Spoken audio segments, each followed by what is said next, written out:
All right, I'm up on the YT as well, and you can find me over there as under Agent D Baker, same as TikTok and everywhere else.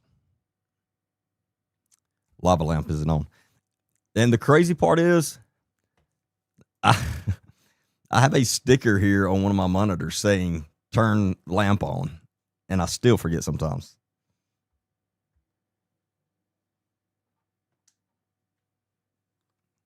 There we go. All right.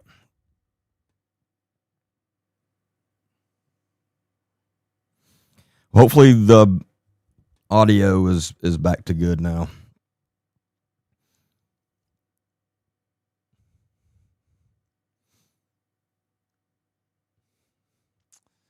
Yeah, there's parts of Alabama, especially up in North Alabama, that has some tornado watches.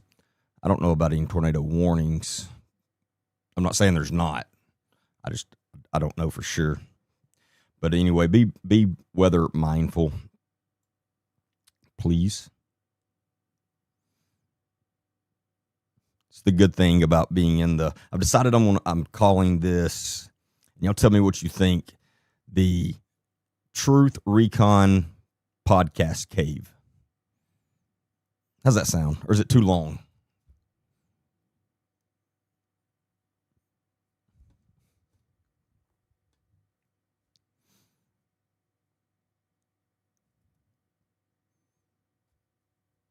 Because I was thinking the other day, I gotta call it something.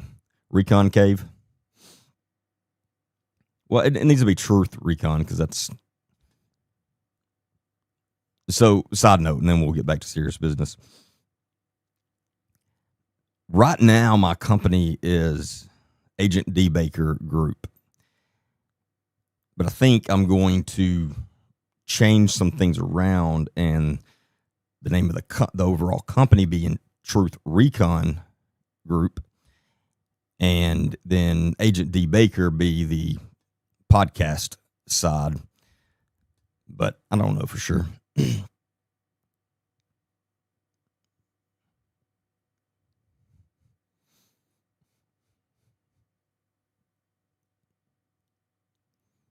But I always like, and if you're in Alabama, you've probably followed them too and listened to them for years. I mean, almost my whole life I've listened to Rick and Bubba, which now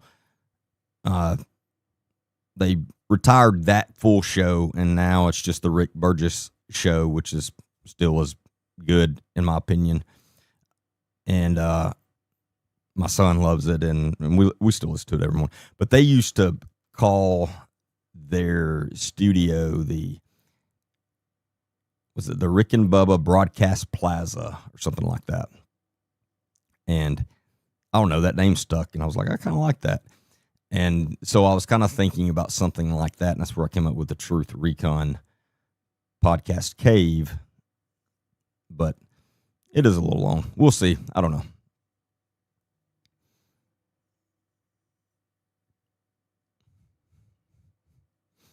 But all right, let's get back to what we were talking about.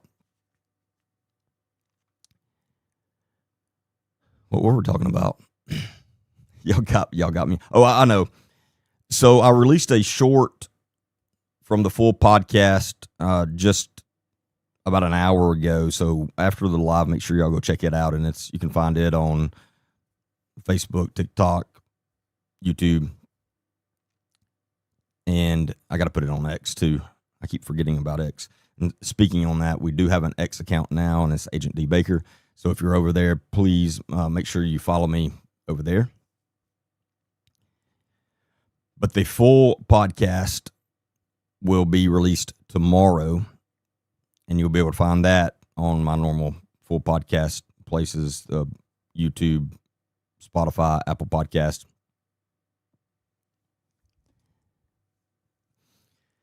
And like I said, well, some of y'all may have missed it if y'all weren't hearing me earlier. That full podcast is on the Walker County Coroner, Joey Vick, and all I go deep in there and put put a lot of information in there. I think you all will find it very, very interesting. It's very troubling, but I do think you will find it interesting. And I add with some of the videos that we have actually watched here together on the live, put all those in there with some of his previous victims, and I tie it all together.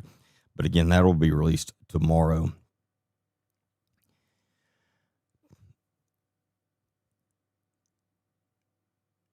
And we'll probably talk some about that tonight, because we're going to be on Walker County for a little bit. And then I also want to talk about the ramp as well. All right, let me stay on track. That made me want to go on and get on in with the ramp. But let me talk about this other, because I'm fired up.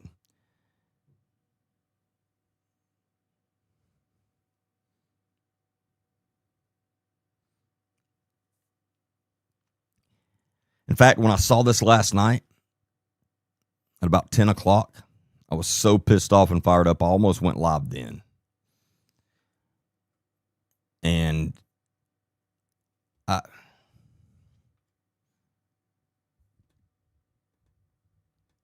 okay, so apparently TikTok's still messing up.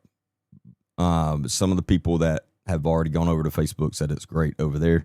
So again, you can catch me on Facebook or YouTube.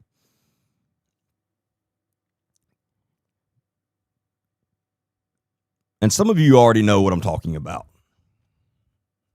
because I spoke to a lot of you last night after venting, and then you were venting back to me, some of you. I don't even really know where to start with this.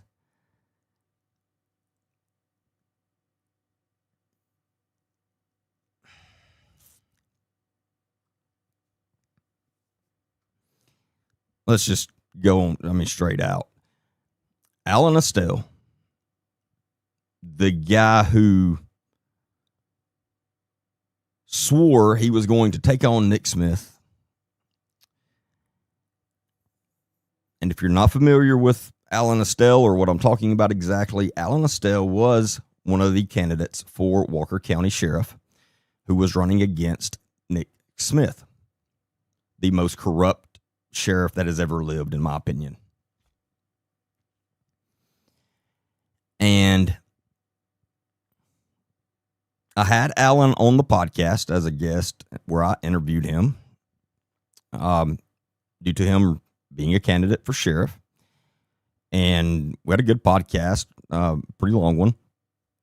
And then he and I have had numerous personal conversations since then. Numerous. And we've had one conversation in person between each other. And wow. I don't remember exactly when, but a month and a half ago, somewhere around in there, maybe off a little bit, he dropped out of the race for sheriff.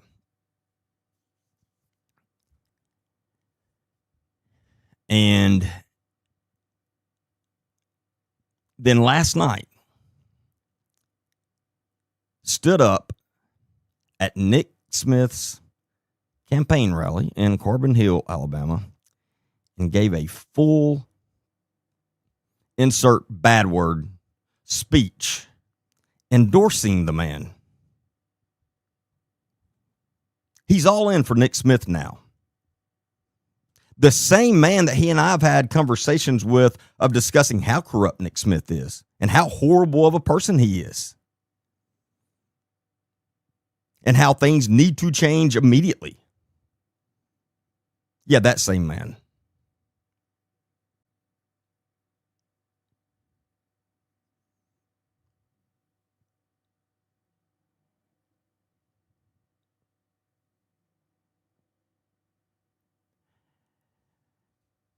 Who also, by the way,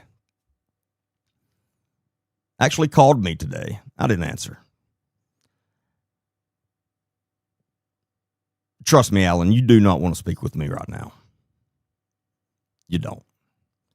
Because you're going to try to come up with some lame excuse. You're not fooling me again. You're not. I truly, and you can ask my team, I truly thought you were a good person. My entire team can tell you how many times I've freaking taken up for you.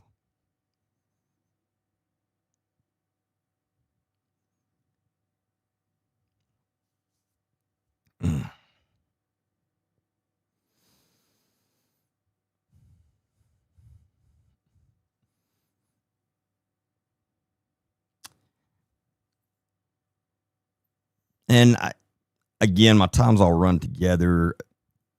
I want to say maybe 2 months ago. And some of you remember this because we had the conversation on here.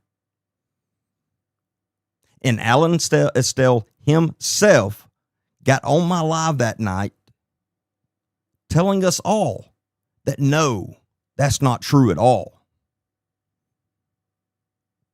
That he hasn't even spoken with Nick Smith. He said that on my live. And some of you remember that.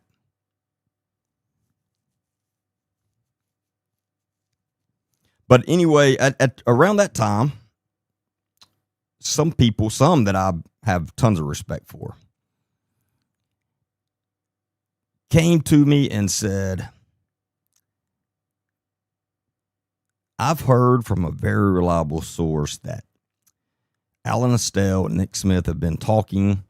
And in fact, that Alan Estelle has told Nick that if Estelle wins the race,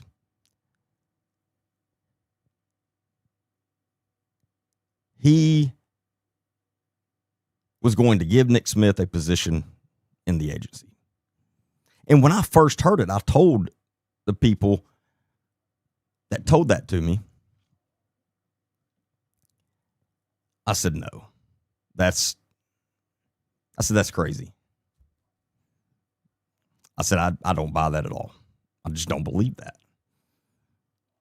And they said, okay, I'm warning you. And then I straight up asked Alan Estelle myself. And he said, that's not true at all. I haven't even spoken to Nick Smith. That's crazy. So that's what I figured. Somebody's trying to start some mess, you know how that goes. And for the next few weeks, I took up for him every time somebody said that. I said, that's not true. I just don't believe that. Doesn't make any sense. Especially considering the conversations that he and I have had. Doesn't make any sense. Well, last night he proved that was absolutely true, and he completely freaking just lied straight to me and all of you, a bunch of you.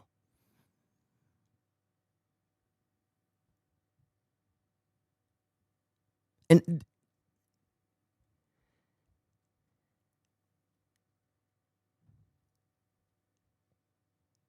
does he not understand that the stuff, like, my podcast is still up with him? Now, I haven't gone back and watched it because I haven't had time today, but I'm going to. I don't remember everything that was said in that podcast, but it was over an hour long. And anybody that's on my podcast, if they say anything about Nick Smith and try to say he's good or a good person or anything, I'm going to call them out. So I know he didn't say any of that.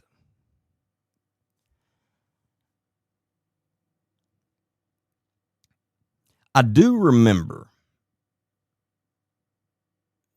him at some point before that interview. He said, now I'm not going to get on there and badmouth the other candidates. And I respect that. So that's no problem. You say whatever you want to. And then he said it a few more times. And now looking back, see, I pride myself and I travel the freaking country telling people I'm an expert in interview interrogation, body language analysis. And if you're being deceptive, I'm pretty good at picking it out. And pretty good at it. I've been paid a lot of money to teach people.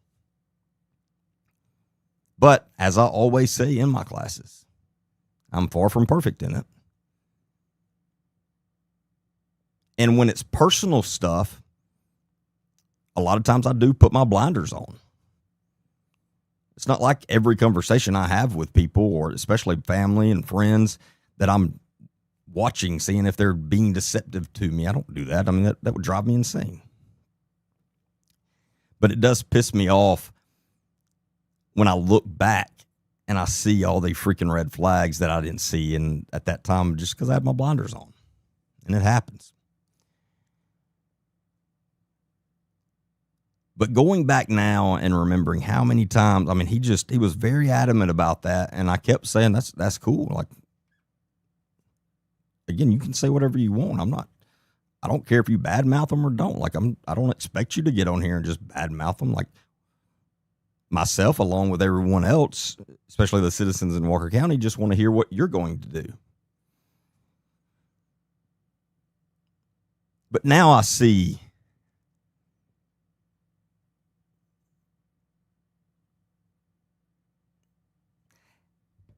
now I know that was complete bullshit. Because the same man that said that got up in Nick Smith's campaign rally last night and badmouthed the other candidates.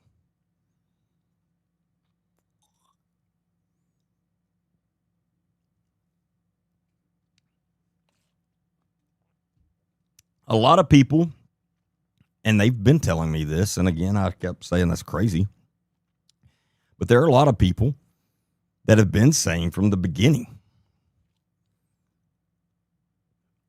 Alan Estelle was paid by Charles Bishop.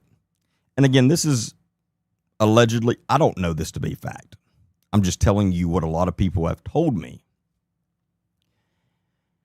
But they have been saying Charles Bishop is paying for Alan Estelle's little campaign, and they're having him run just to try to split the votes between the other candidates, because that's very beneficial to Nick Smith. Now, again, I'm not saying that's true, but I'm saying it definitely makes me think more about it now. And the amount of people that from last night on into today that I've had to message apologizing to for not listening to them and for telling them, nah, that's crazy. Because I did. And here we are.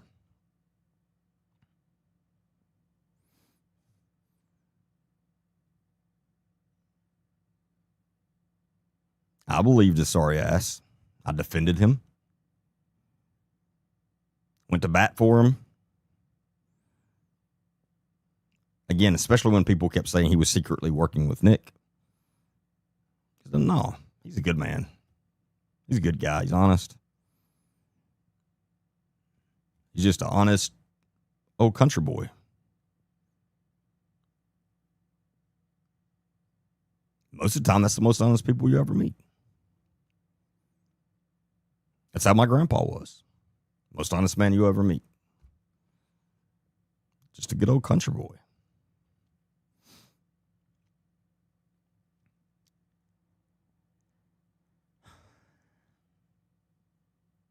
But I stuck my neck out for that fraud. Here we are. Won't be the last mistake I make.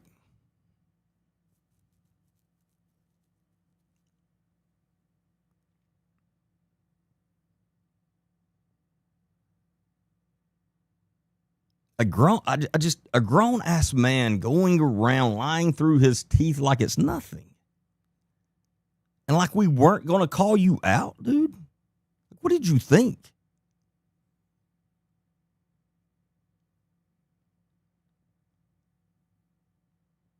And I 1,000%, I completely believe, and I don't have proof of this, I'm just telling you what I fully believe at this point, that he is getting paid. Because there is nothing good that will come out of him coming out supporting Nick Smith. Nothing. Nothing good for him. So, I mean, he has to be getting paid. And we know Nick Smith doesn't have money. But his great grandfather, Charles Bishop, does. And so I do. I truly believe that Charles Bishop has been paying Alan Estelle.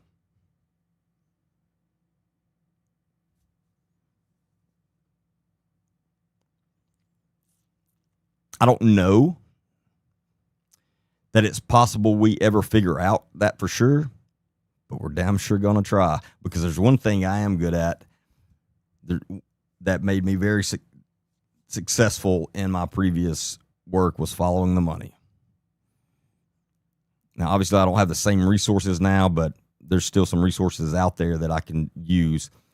And we're gonna be digging and investigating that, and if we can prove it, it's gonna be out. And that reminds me of another thing.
You give me just a few seconds here.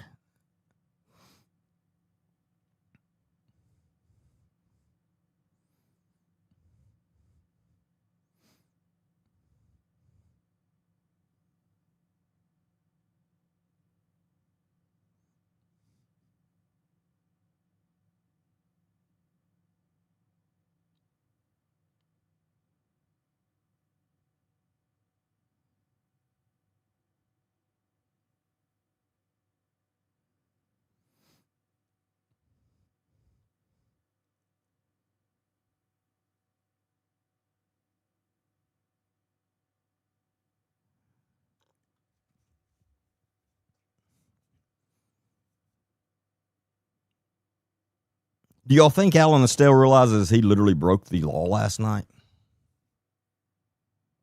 And I hope he gets.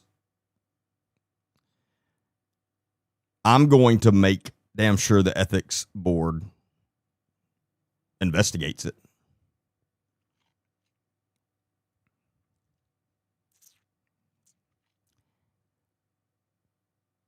But I was pulling up the code so I could state it word for word.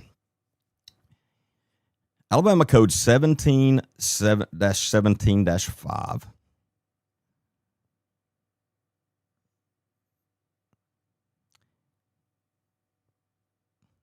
Improper use of state property, time, etc. for political activities. This is word for word. It is unlawful for any public employee, including constables, to use official authority, position, time, equipment, or property for political purposes. Campaigning in uniform could be viewed as leveraging official appearance and authority. Now, that last part is not word for word.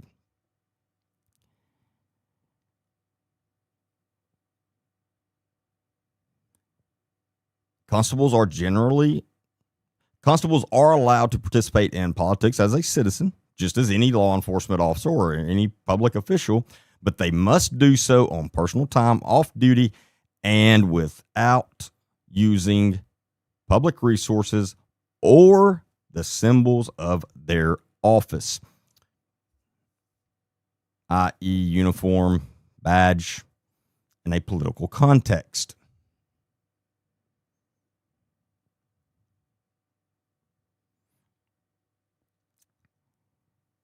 He definitely violated the ethics laws, state ethics laws. But again, right? I mean, he violated this statute. It's plain as day right there. You can't do that.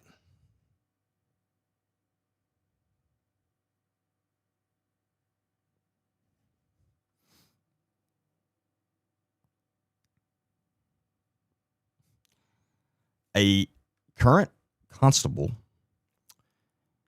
showing up at a campaign rally in full uniform to speak in support of a candidate, no doubt violates, again, state ethics laws and the Alabama code. Again, very plain.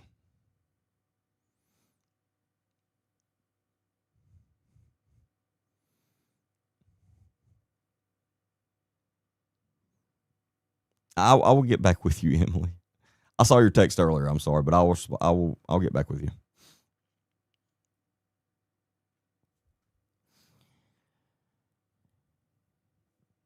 We have all the evidence.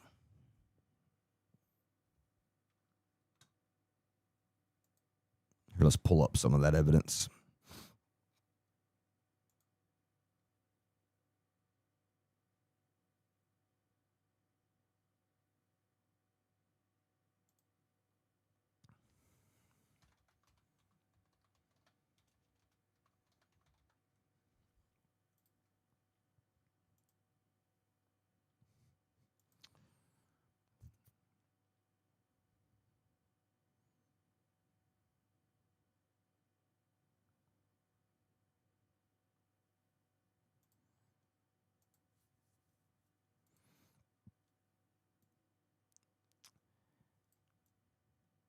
This is at the campaign rally last night during his speech, and we're going to listen to the speech.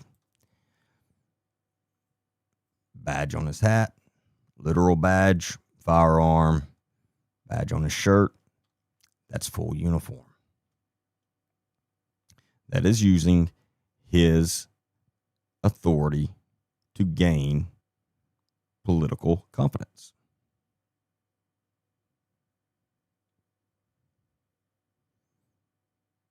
Plain and simple.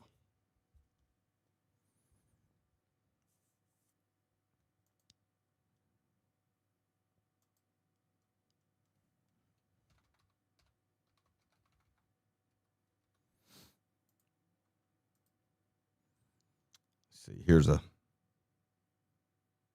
another good one.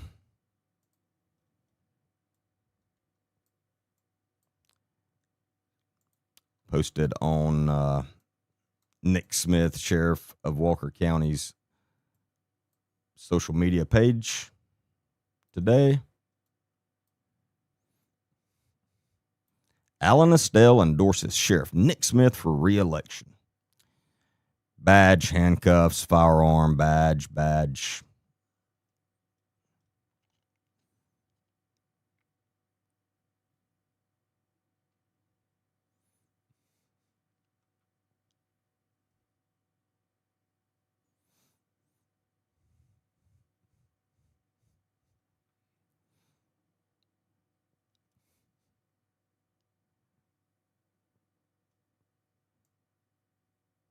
So, I mean, this shows us not only is Alan Estelle a complete fraud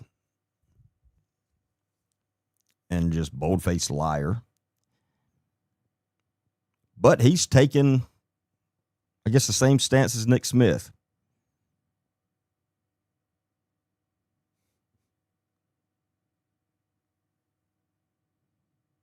I don't care what the law says. I want to do whatever the fuck I want to. Excuse my language. Because that's their way of thinking.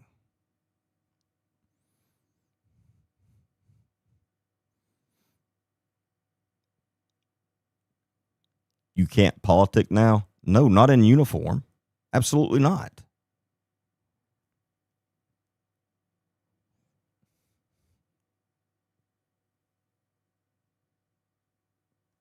Absolutely not. Any law enforcement officer or public official will tell you that. This is not something that somebody could say, "Oh, I didn't realize that." No.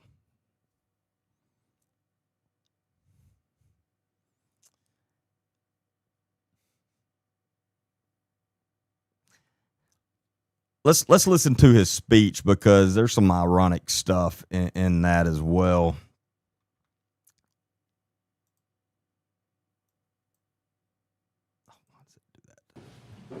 Hold on.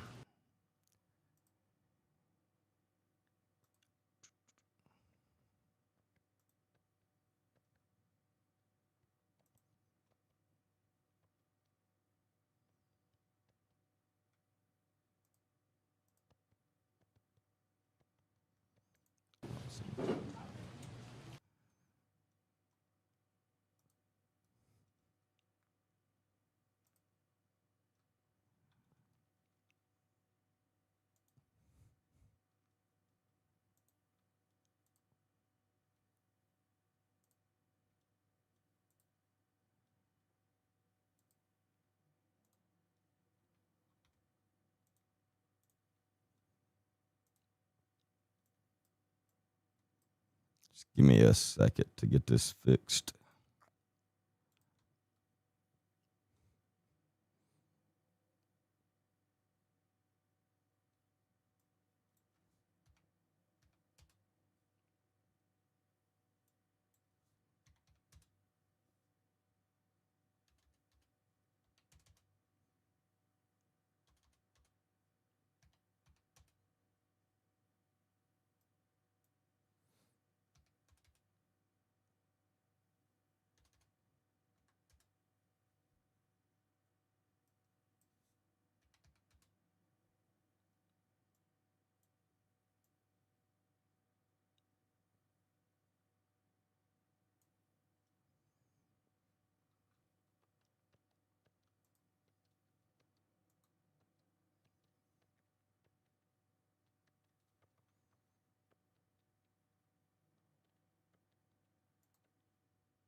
What in the world?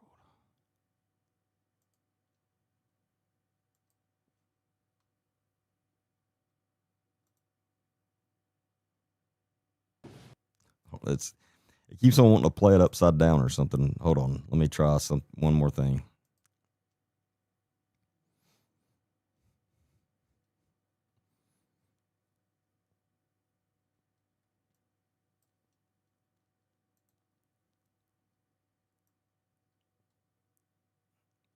I don't know why it's doing that. Let me see. I think I can.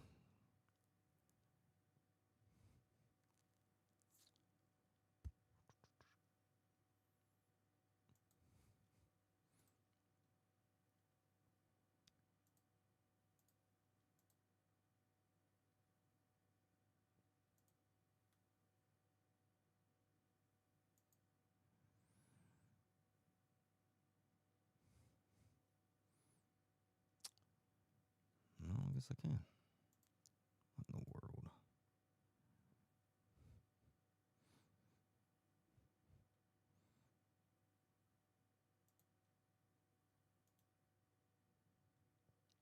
Oh, here we go. All right. Nope, not that.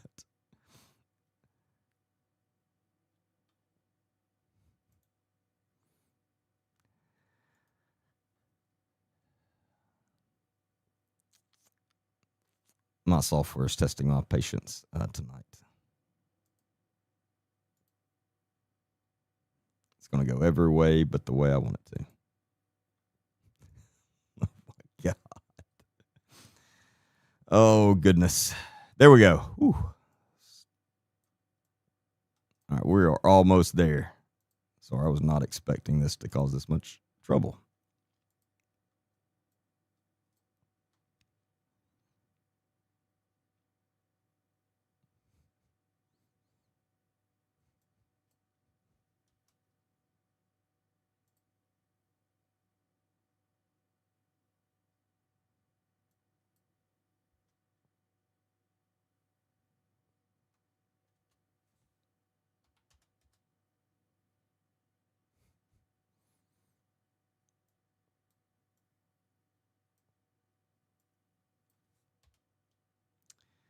This is really, really testing me today.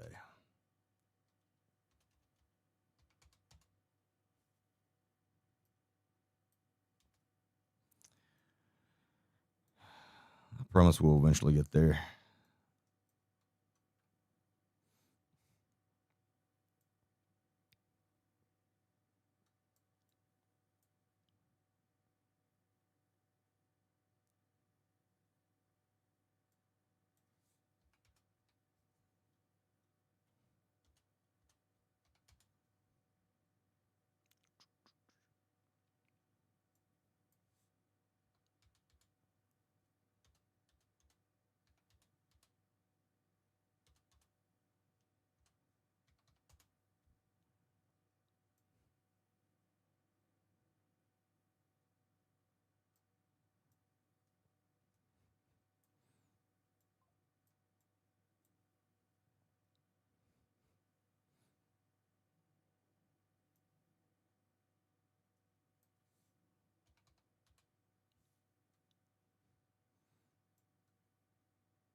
All right, we're going to go with that.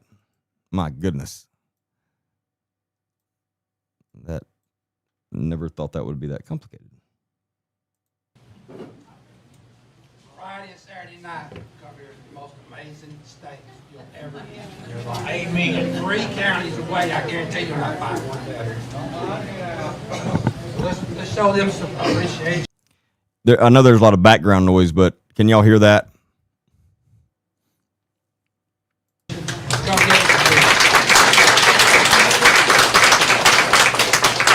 I guess y'all know who I am. I'm Alan Estelle. I was one of the candidates running for sheriff. Me and Nick got along. We never bashed each other. It happened. We got always Never bashed each other. No, Alan Estelle, you bashed the hell out of Nick Smith to me. And I know you did to other people because I've talked to them too. Actually, some of them have sent me the freaking personal messages between you and them where you were. This grown man can just stand up in front of all these people and just completely freaking lie.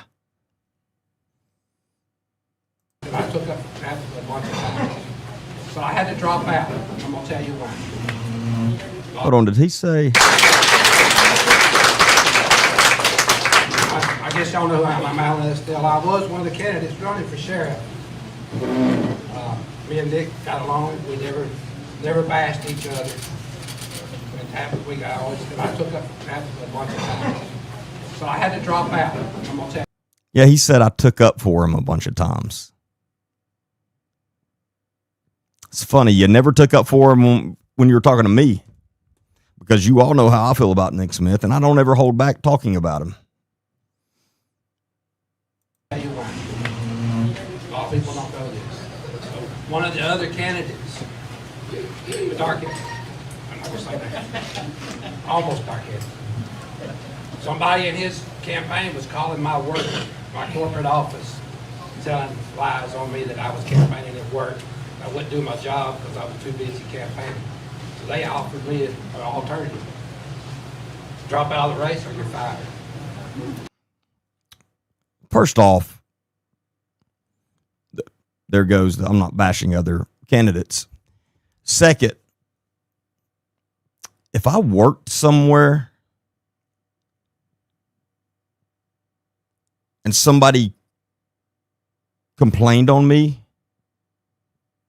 and instead of my employer saying, hey, is this really happening? We're going to look into it. We're going to investigate it, blah, blah, whatever. No, they just say, well, I'll tell you, you either drop out of that sheriff's race or you're fired. How many people believe that? And I'm going to be calling them. I don't know if they'll talk to me, but I'm calling where he works. And if they did say that, we're going to call them out. If they would force someone to drop out of a sheriff's race just because somebody complained on them. So one of two things.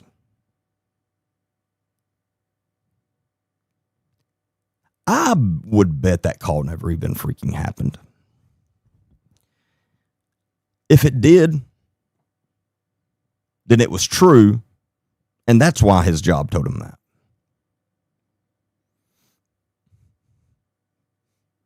But it didn't happen the way he just said. That man right there in this video he's a piece of shit. And I never thought I would say that about him.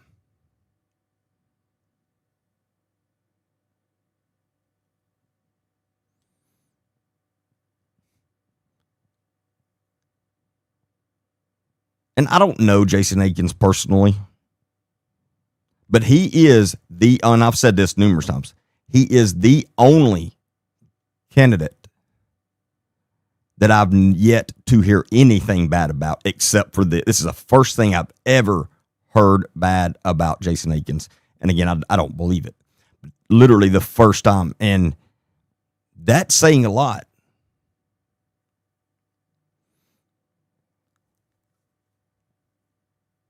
He said what Jason Hare did was just playing around. Who did he say that to, Christy?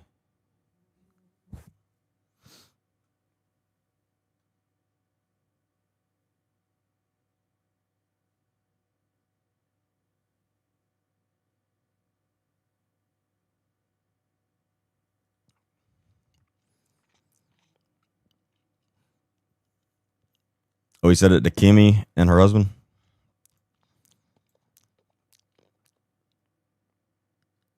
I wouldn't know because Kimmy Kitten blocked me a while back. I have no idea why. I have absolutely no idea why. I think somebody on my team figured it out one day. It was like, did Kimmy Kitten block you? I was like, surely not. We've never had an issue with them. But anyway, they blocked me.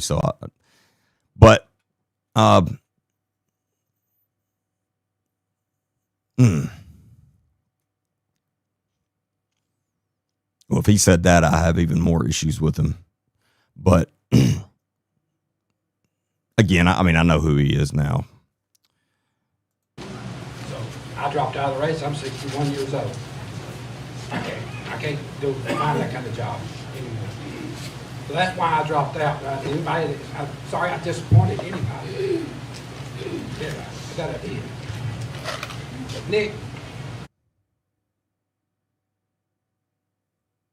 Nick has took his county a long ways. You go back to when it was before Nick took office. Look at the jail. I've been around all of it all the time. He's took it a long ways. If you even had a freaking clue some of the conversations I've had with this man and then hearing him say that bullshit,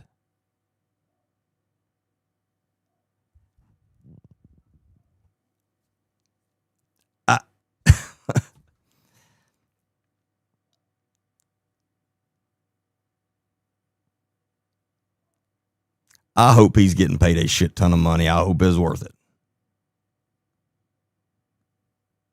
And I hope he never plans on running for anything else again.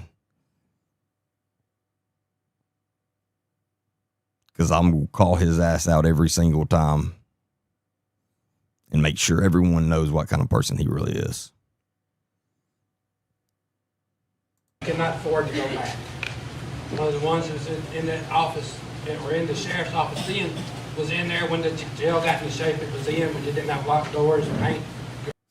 They keep on talking about, now I'm just trigger warning or whatever, and if you don't want to hear me scream and yell and curse, then go somewhere else tonight. But I'm fired up. I am so freaking sick and tired of hearing them talk about painting the damn jail.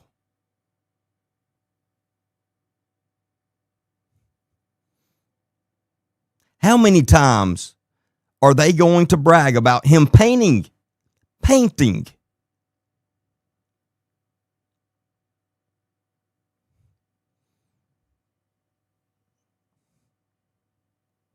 Like that's some kind of freaking accomplishment.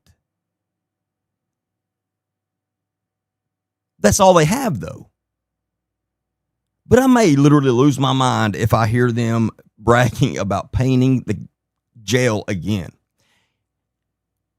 Trust me, Tony Mitchell couldn't have cared less if the freaking jail was painted. He just wanted to be treated like he is supposed to be treated. And for anybody to get up and say that bullshit that he just said about the jail shows you he does not care that a man was tortured, fully tortured for 2 weeks down there. And then they froze him to death.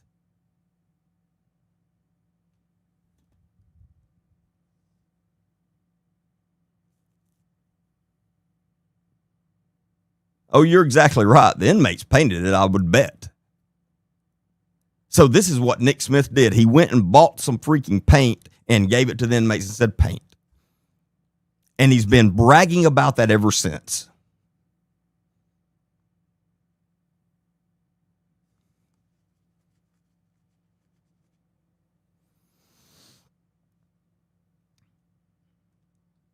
Graffiti everywhere. There's not a place for an inmate to get recovery when he's looking at gang signs all day long. That's one of the dumbest statements I've ever in my freaking life heard. An inmate's not going to get recovery when he's having to look at gang signs. Yeah, that's what's stopping it. Y'all have figured out the problem. Y'all have broken the chain. You have solved the prison crisis just now. Well, if they don't have gang signs to look at, they're going to recover. That's the biggest problem. That's the graffiti on the walls in the jail was the biggest problem in Walker County Jail. Not the poor man that they tortured, literally tortured, beat, starved, and literally froze to death. That's not the problem. The fact that over 30% of the entire agency has now been federally indicted, that's not the problem. The graffiti on the jail walls was the problem.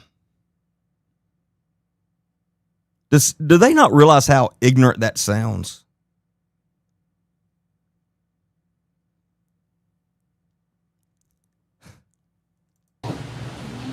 They fixed that right away. 2 o'clock Sunday morning, everybody else was sleeping. Nick was out on the job. That's his work. That's his job. It's literally his job. I know, because I was there. He was on the job leading his men, and that's what leaders do. They lead by example, not from the house. I'm asking you if you vote for Nick, or at least consider him, because he is the best candidate we got in this sheriff's race right now. Yes.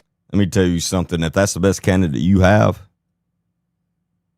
if you still live in Walker County, you better get the hell out of there right now.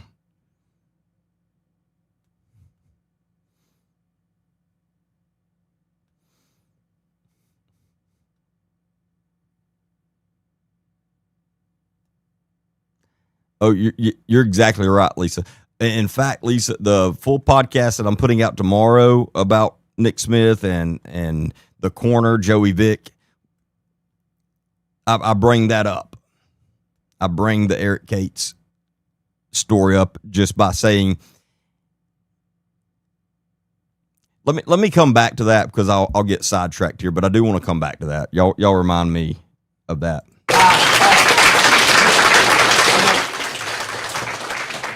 The other candidates tell a half truth to spin it the way they want. But guess what, folks? A half truth is a lie. Hey, Mr. Estelle, the half truth's better than no truth at all.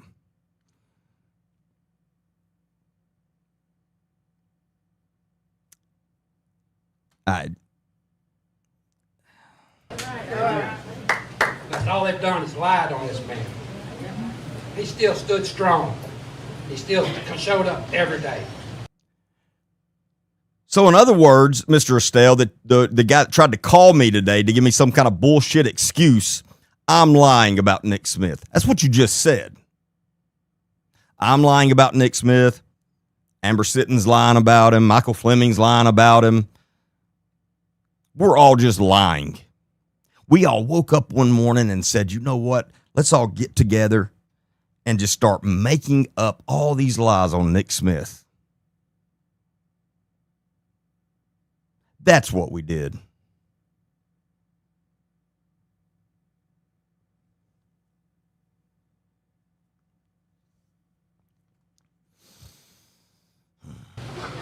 Now, I'm a constable if you're in the Nauvoo area. We got some more constables right here. As an association, we have a rule, we cannot endorse a candidate. It's not a rule, you freaking idiot. It's the law. There's a big difference in a rule and a law. And guess what? The same thing applies to you right now in uniform doing that.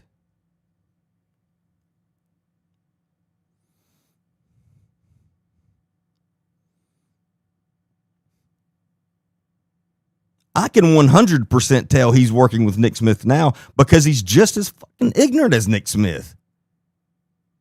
These people are literally just not smart at all. I mean, not smart at all. I'm not sure how they've made it this far in life. And I'm being dead honest about that. How, being that stupid, have you made it this far in life?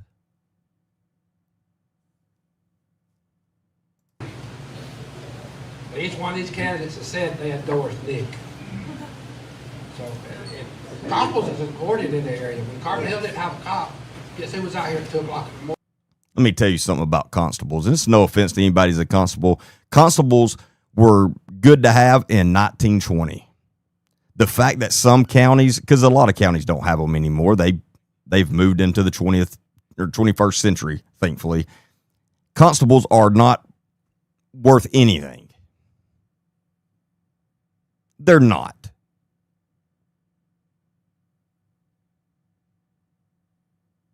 They're a liability. That's what they are. Because most of them are not trained at all. They don't have any certifications.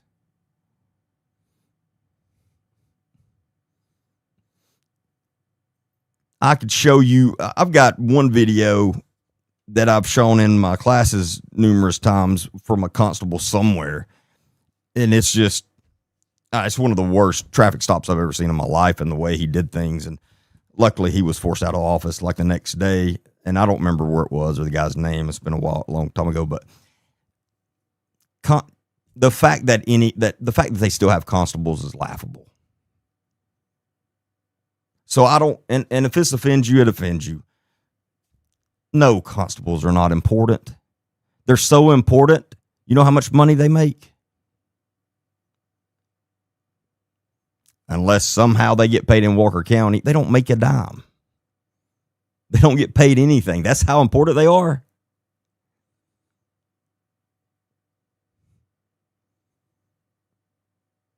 They're a liability. And so while we're talking about that, Walker County, join the 21st century and stop having constables.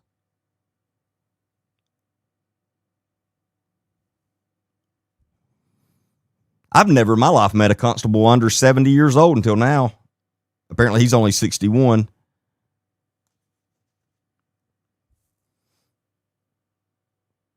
I'll show you a picture in a minute of the rest of them. Find me constables that's under 70 or 80 years old. They're a liability. Morning to catch a call. I think a couple of them come help me a couple of times. So we need our constables. The other candidate wants to get rid of them. Holy shit. I fully endorse the other candidates just for that. It's funny how we think alike. Because the other two candidates have some sense. In fact, I think the other two candidates have quite a bit of sense. I don't know how much I fully trust them. But number one, they're going to be 10 times better than what they have right now. We're not even talking about it in the same league. And they both are pretty smart. I watched their debate between J.C. Poe and Jason Akins the other night, and they're both intelligent people.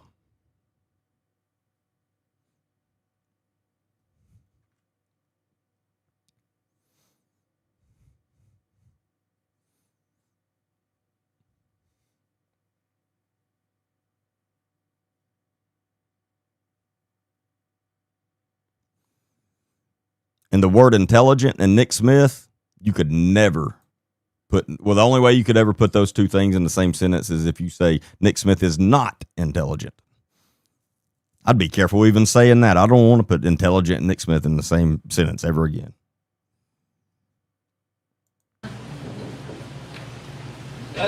One of the other candidates I heard wants to get rid of the search and rescue program that Nick just put in. 100%. And if whichever one of them win, don't get rid of that, I'm going to be very disappointed and I'm going to call them out. Because that is pure ignorance. They don't even have the manpower to man their freaking sheriff's office, the job they're supposed to be doing. It's not their job to go out and start a search and rescue unit. That is literally not their freaking job. That's the county's EMA's job. That's who should be running that and over that. Not the sheriff's office that doesn't even have the manpower to patrol the streets and answer calls.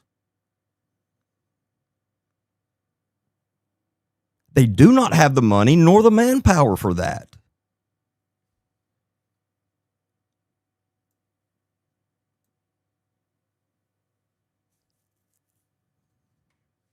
Plus, anybody that was up there for searching for Jonathan Bowley will clearly see they don't need a search and they don't even need that.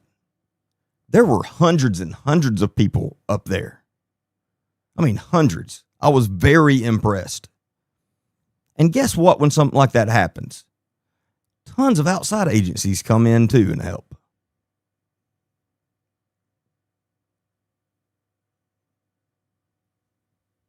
That is not the job of the sheriff.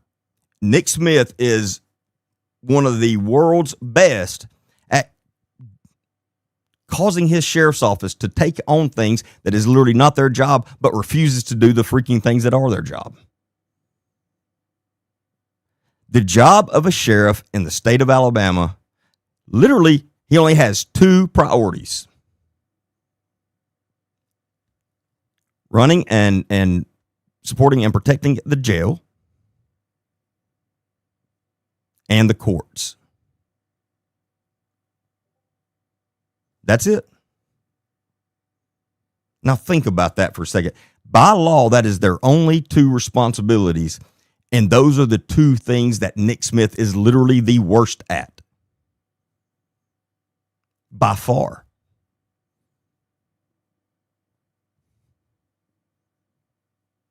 His deputies won't even go to court.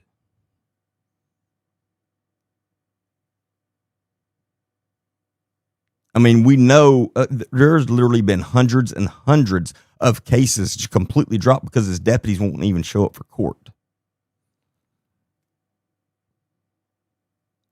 That is unacceptable. You want me to tell you what you do as a law enforcement officer? If you make an arrest, you take someone's freedom away from them and you put them behind bars, and then you don't even care enough about the case to show up for court, and the case gets completely dropped. You violated their civil rights. That's what you did. Every time. And they've done it hundreds and probably thousands of times, but at least, we know, multiple hundred.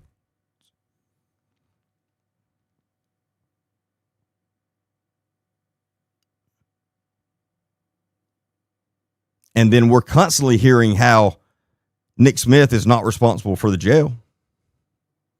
Are we not hearing that all the time?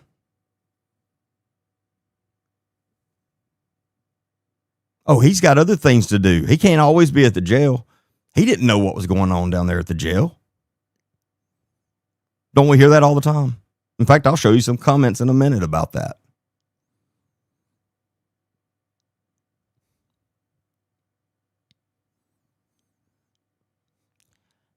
Yeah, Nick said they don't go to court because they don't get paid.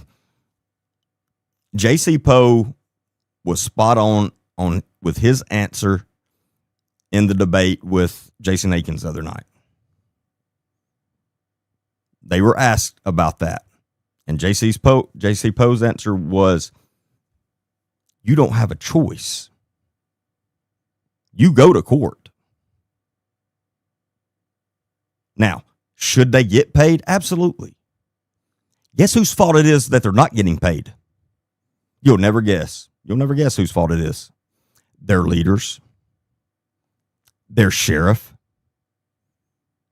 That should be one of his top priorities, to make sure his deputies are getting paid what they're supposed to be paid.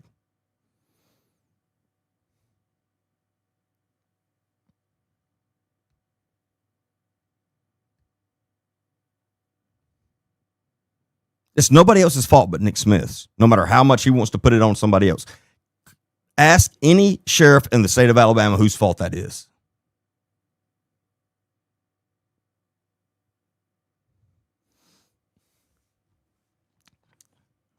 But J.C. Poe answered that question perfectly the other day.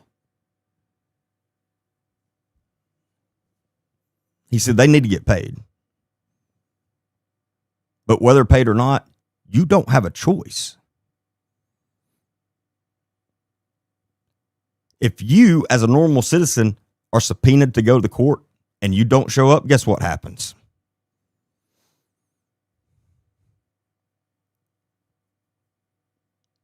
Anybody want to take a guess? Yeah, you go to jail. You get a warrant issued for your arrest and you go to jail.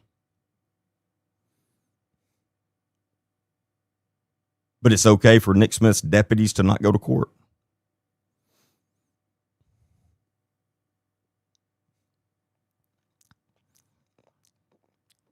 And yeah, I've never gone to court and not gotten paid, ever, in law enforcement. It's because I worked for good bosses. It's because I had a good sheriff and then a good police chief. Simple as that. But you know what? Whether I was getting paid or not, I knew I have to go.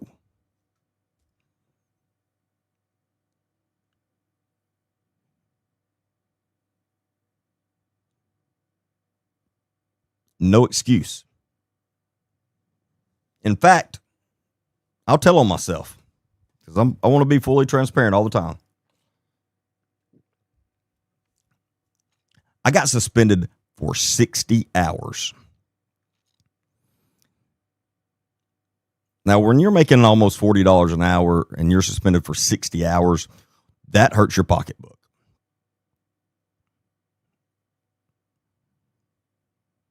It's 2.5 weeks. 60 hours I got suspended. Or I'm sorry, it's 3 weeks.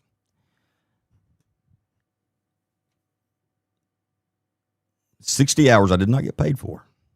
You know why? I was in Atlanta, Georgia on a huge ice case. In fact, I think we bought like 15 pounds that day. So I was over there on a case.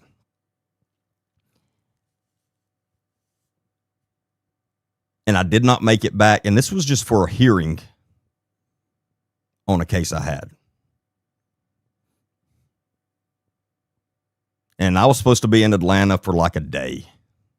And I ended up having to be there for like 3 or 4 days. And so I missed my court. And I got suspended for 60 hours because of it. Did I complain? No. Did they care I had any kind of excuse? No. Because that's the way it is.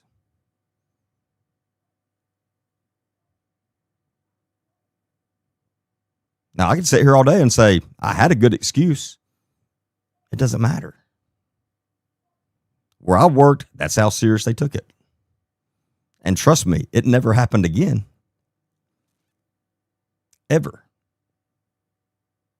And the case didn't get dropped. Again, I can't remember what kind of hearing it was, but the case didn't get dropped or anything, thankfully. But that's what happened. Nick Smith doesn't see going to court as being important at all. He doesn't. But like I said, I was very impressed with J.C. Poe's answer because he was immediate. There's no excuse you have to go to court. It's as simple as that. And if you don't get paid, that's your boss's fault. That is your sheriff's fault. No one else's. That is his job to make sure you get paid. If you run a company or a business right now, how long will your employees work for you if you stop paying them? My team's not allowed to say anything. But seriously, they're not going to work for you long. I would bet it's one of your top priorities, if not your top priority, to make sure your employees are paid.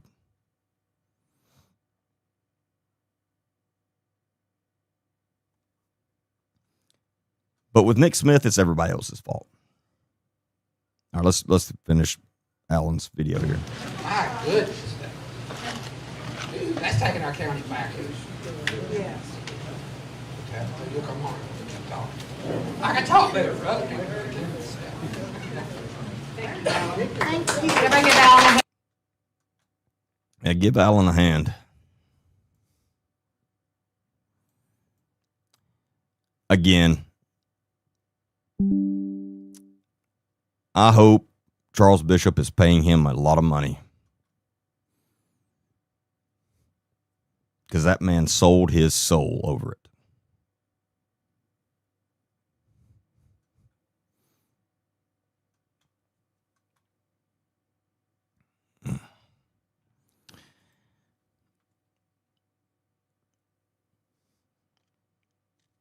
Actually, let's bring that back up. No, hold on.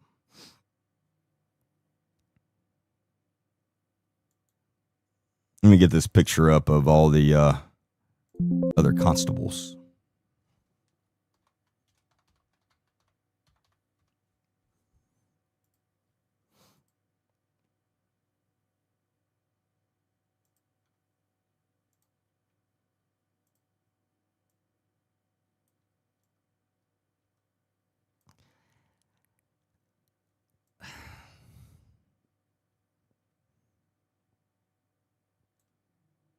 I think it's best I don't say anything because I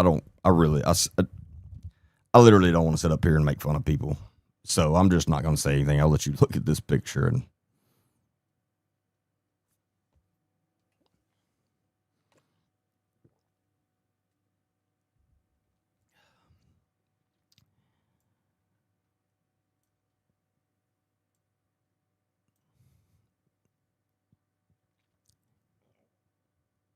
I had no idea they had this many constables.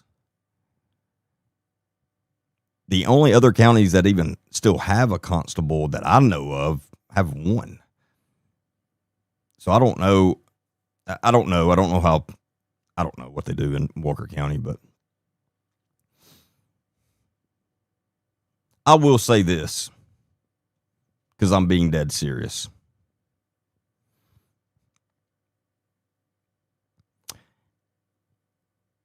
If someone has kicked in your door in the middle of the night and you call the police to come save you,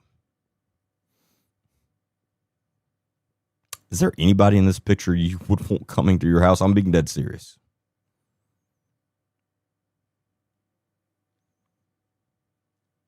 Do you think any of these constables, if they got that call,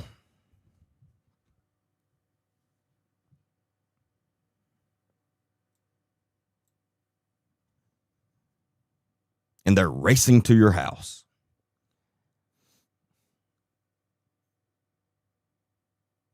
their heart rate's going to be at 200 because they're in horrible condition. Their heart rate is going to be at a dangerous level just for getting that call. Think about that. When's the last time you think any of them went out and did a mile run? Hell, 100-yard run.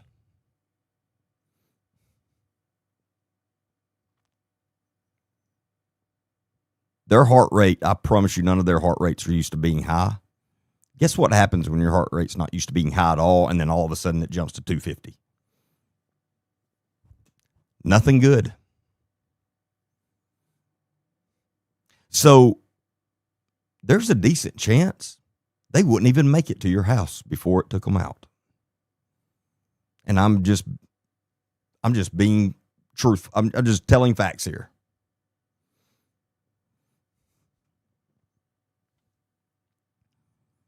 Let's say they did, literally by the grace of God, made it to your house. And you expect them to get out of their car with a firearm in their hands, with the heart rate higher than it's been in 25 years.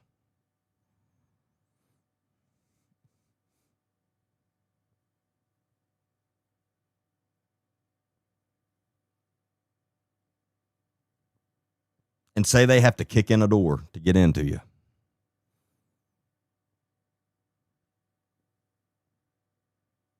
After all that, are they going to be able to kick your door in? No.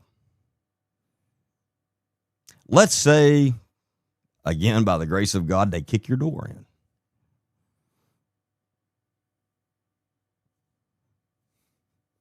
And they take one step in the house.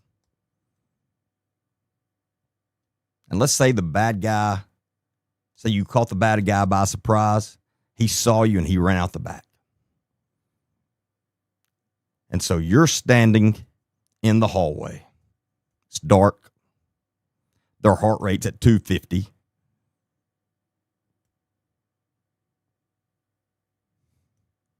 They can barely see. They have no muscle memory.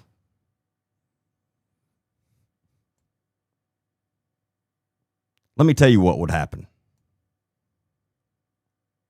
They would fire their weapon, no matter who's standing there. 100% guarantee you that. Now, chances of them hitting anybody, slim, but I don't want to take that chance. Small hallway, house, dark. As I said earlier,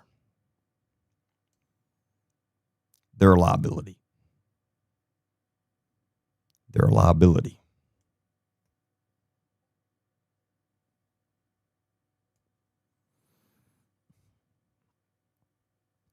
It scares the shit out of me that any of these people have a badge and a firearm walking around. That is scary. How often do you think they train?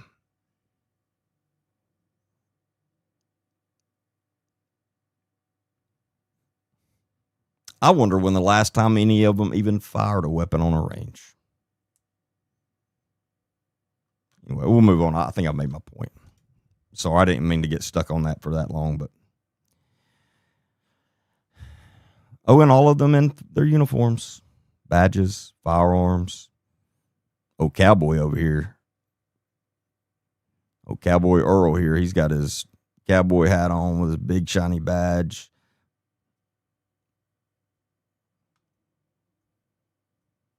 He's ready. He's looking like a Texas State Trooper there. No offense to Texas State Troopers. They're top of they're cream of the crop. That uniform just reminds me of it with that hat.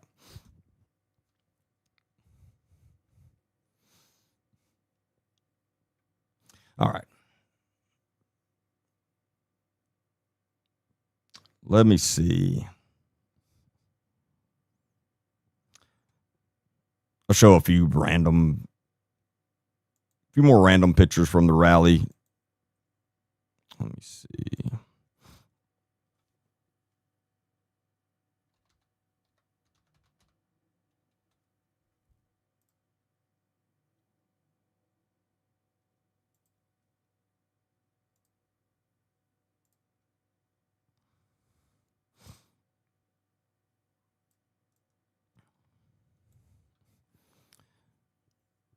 A lot more people there than I would have hoped. I'll say that. Somebody said earlier that a lot of them just came for the free food.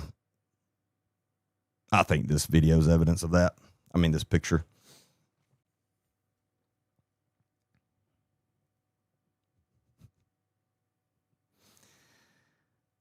Okay, I'm done being mean for the night. Not really, but we'll move on.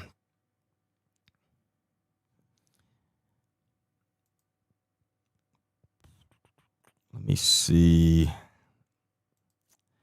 All right, I want to show you. Let me pull this. Hold on.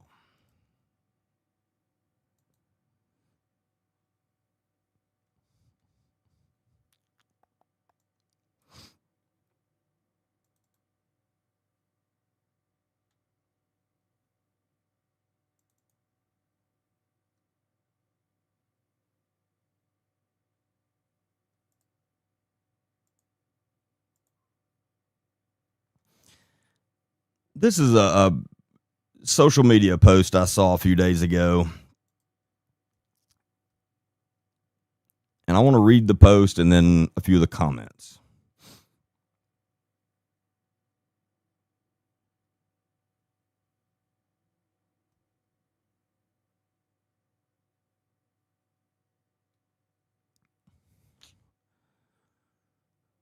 Where is...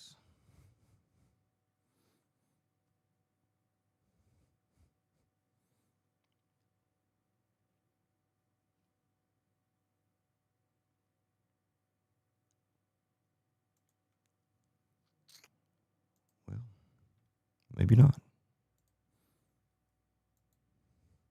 There we go.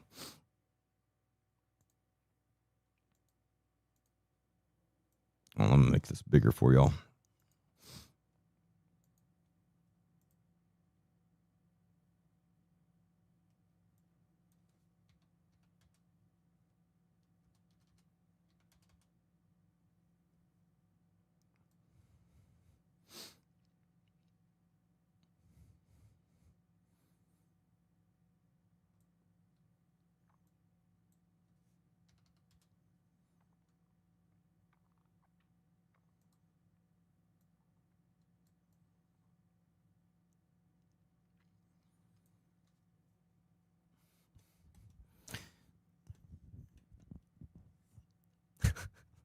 Monica's always talking about when I'm reading stuff.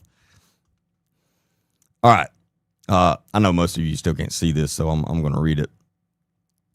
And this was posted by Jennifer Ragsdale. I have no idea who she is. She said, I copied this comment off of All Things Walker County simply because this is one of the best things I have read. Nick Smith, Sheriff of Walker County. Again, this is not my comment, but I do agree with the person that posted it. I'm fairly new to Walker County, and this will be my first time voting for sheriff, but I've lived in the area for 30 years. They've already lost me on this post, by the way. I'm fairly new to Walker County, and this will be the first time voting for sheriff, but I've lived in the area for 30 years. I don't know. We'll move on past that. And have family in Walker County. So I just read Jason Aiken's speech from last week's candidate forum. Here's a few of my issues. Aiken states he has respect for prior Sheriff Underwood. Underwood had 9 deaths in the jail during his term, from my understanding. Where's the outrage for these deaths? You respect a man who allowed this to happen but trash another sheriff? Let me explain something to you, Jennifer, and everybody else who liked this post. Unfortunately, deaths happen in every jail. Just like deaths happen everywhere. There's no place you can go and stay and be assured nobody's ever going to die there. Does everybody understand that? Because Jennifer doesn't understand that. She just doesn't. And whoever made the post, they don't understand that. So I hope all of you understand that.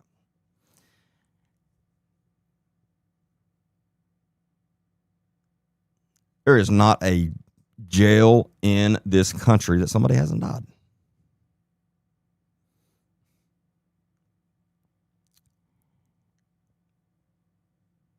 And the ignorance blows my mind that people don't understand the difference between someone dying and someone literally being tortured for 2 weeks, starved, refused to give any water.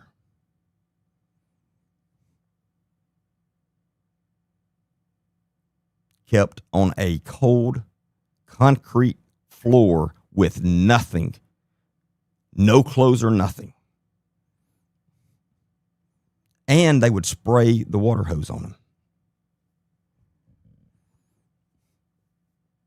And he lost his life literally to hypothermia laying there.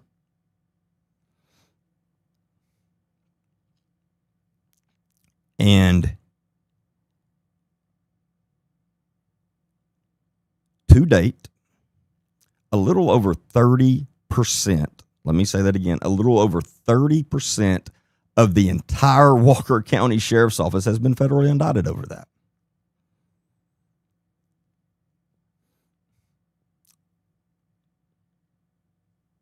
I challenge you to go find me another law enforcement agency that is about the same size as Walker County Sheriff's Office. Go find me another one that has had over 30% of the entire agency federally indicted within the same 2 years.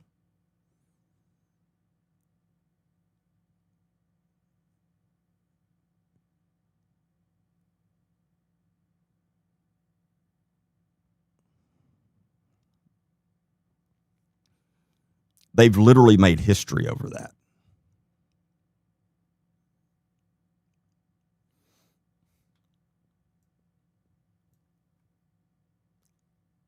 It just blows my mind how many people don't understand the difference. Because by their theory, then we should be trashing the hospitals. My God, the hospitals have a lot more people, 9 people die in them. There's a lot of hospitals that probably had 9 people die today. That's how ignorant your comment is about this. You see how silly that sounds? It's the same thing.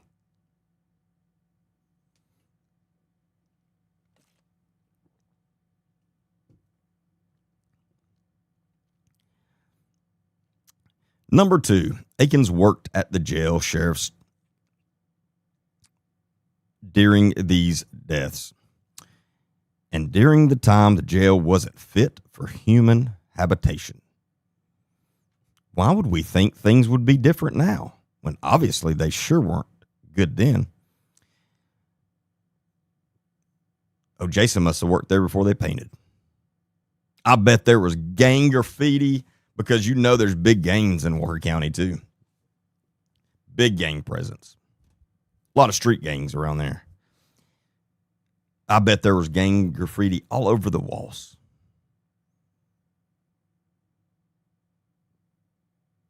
And Jason Akins, as an employee, not the sheriff, he could have changed all that, couldn't he?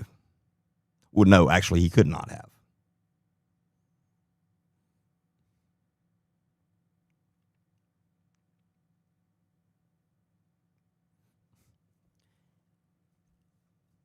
If you are on Nick Smith's side, the last thing you should ever bring up is anything about the jail.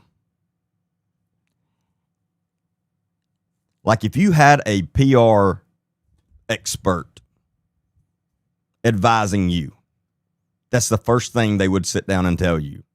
We're not going to mention the jail at all, nothing about it. We don't even want people hearing that.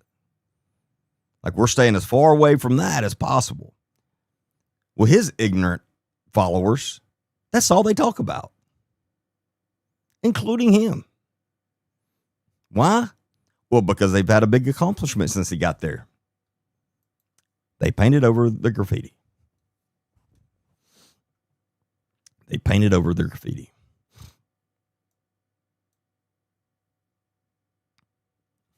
Now, was the jail in bad condition? Yeah.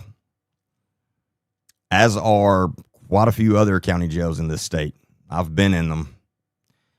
There are literally some that are not fit for humans.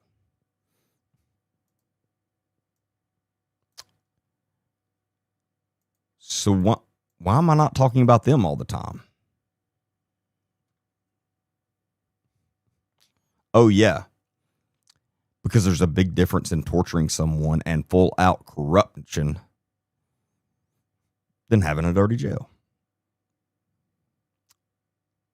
Those jails need to be fixed.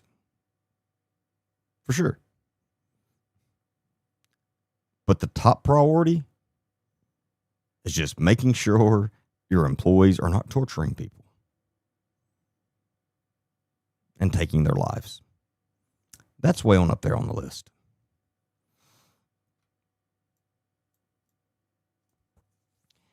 Aiken says he has business experience, but nothing compared to what being sheriff entails. Let me tell you somebody else that has no experience at what an actual sheriff entails. Nick Smith. He doesn't have a clue. Like, he literally doesn't have a clue of how a sheriff's office should be ran. Because every way he runs his is the exact opposite of how you should. The exact opposite of how you should.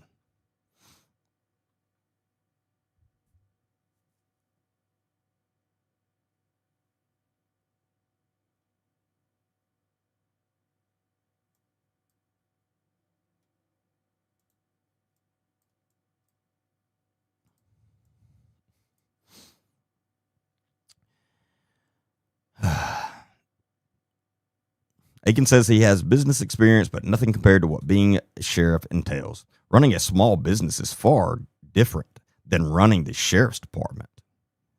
That's like owning a lemonade stand, thinking you could run a multi-million-dollar restaurant. Trust me. The government, whether it be local, state, or federal, are not known for their good business practices.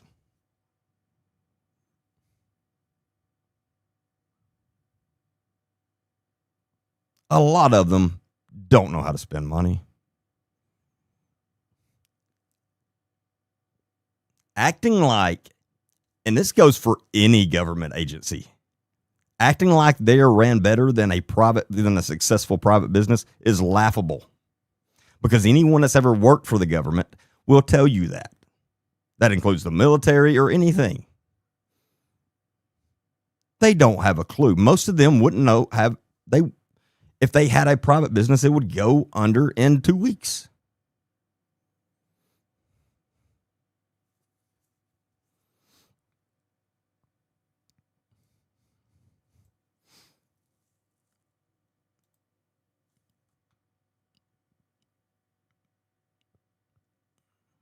Aiken states that many of the indicted officers are on endless paid leave. Of course they are. Of course. What do you mean, of course they are? A federal indictment is going to get most law enforcement officers fired. When there's literally this much evidence, most sheriffs are not going to stand around and wait for it to go through the whole court system. They have eyes and ears. And they actually go watch the video, the same one that Nick Smith claims he hasn't even ever watched, and can see things and go, whoa, firing them right now. But here we go again. The blame game.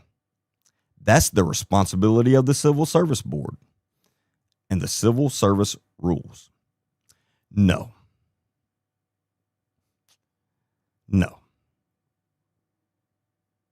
If you have a good reason to fire someone in law enforcement and you're the sheriff, you better freaking fire them because they're your responsibility, not the responsibility of the Civil Service Board.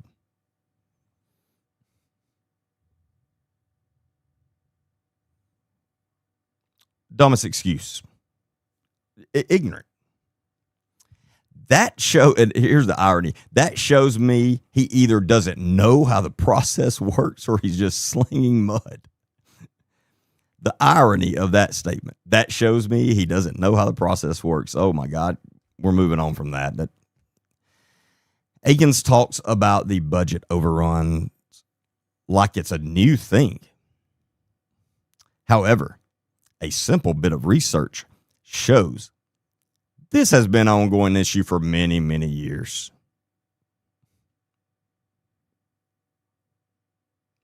Yeah, that's when a new sheriff comes in and they say, we're changing things and the buck stops with me. They're supposed to fix those things. Just because it was going on before is not an excuse. Actually, is the worst excuse for why it's still going on. It's hard to budget overtime. Actually, no, it's not. This is somebody that's never ran a budget at all. That's for sure. Medical for prisoners, etc.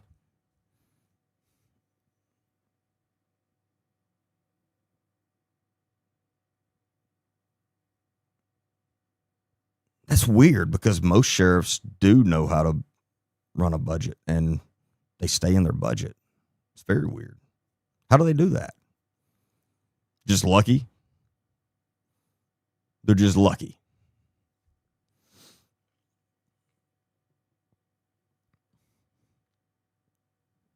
When you have zero clue from day to day on crime, arrest, overtime,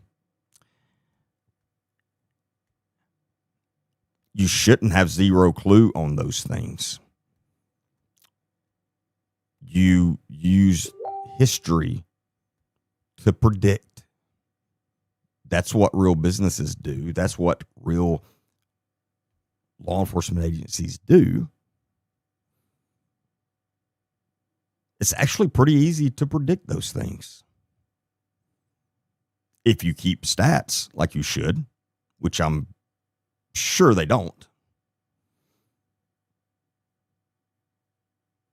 But whoever wrote this obviously has no clue about any of it. They don't understand anything. They have never ran a business. They've never been, probably never been even been a manager of anything. They've never led people like this. They don't have a clue.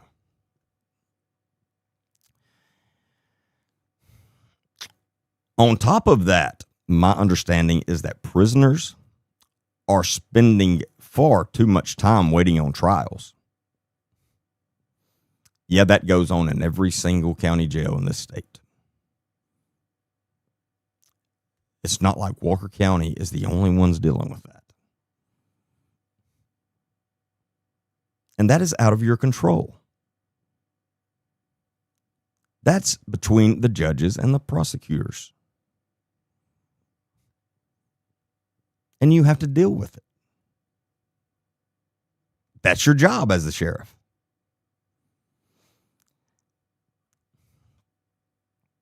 That would kill any budget you try to set. There's no sense in me even talking about this ignorant stuff any further.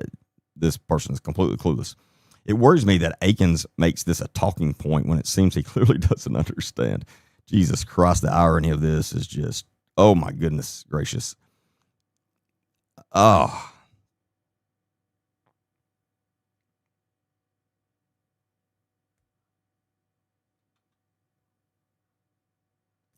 Akins talks about change, but as I stated above, he was employed when things were far worse.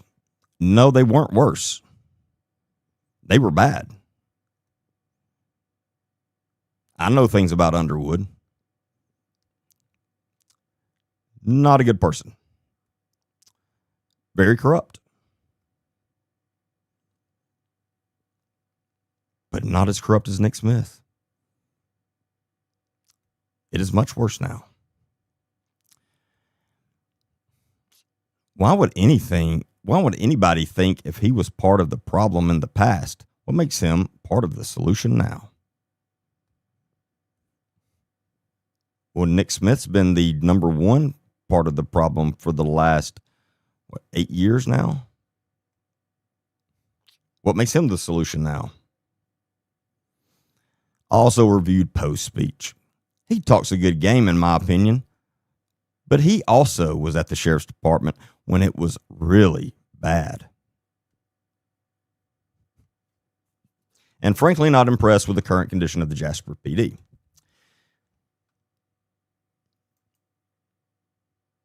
I'll tell you this. I'm not constantly receiving messages about Jasper PD. I'm sure they're not perfect. I'm sure they have their problems. But again, I know for a fact 30% of the Jasper Police Department's not been federally indicted.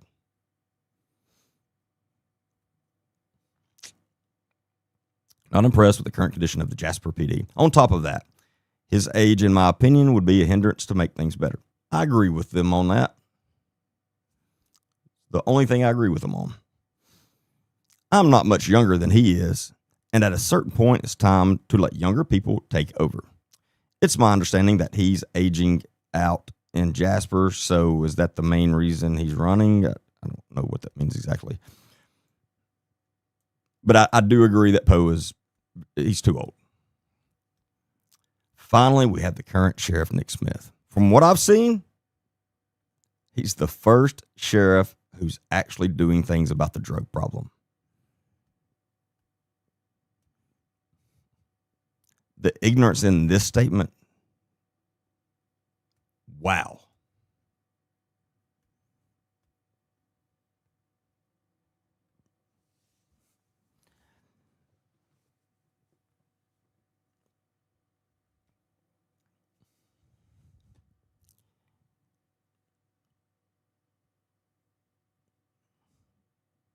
Nick Smith and his sheriff's office has literally not made one major bust on an actual dealer. Unless they kept it completely secret. Not one. They go out and they seize an ounce, 2 ounces here, sometimes 3 ounces. Decent cases. But not the main dealers. Those are not the main dealers.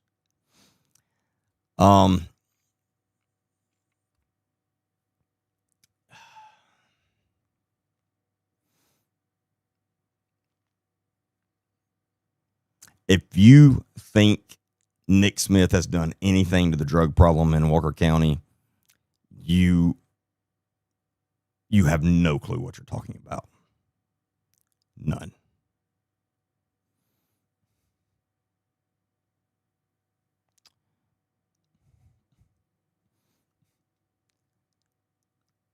I remember that name, Royce Anderson. He's that really old guy that keeps talking about me. What was he saying? I don't see his comments. Royce, it's way past your bedtime, old man. Way past your bedtime. And I don't want to get your heart rate up. I don't want you to have a heart attack. Anyway. Smith has done an excellent job keeping the schools safe, in my opinion. Oh, except for when he had the child predator working in the schools as SRO. They must have forgot about that. Yeah, they forgot about that. Yes, he has a huge death hanging over his department.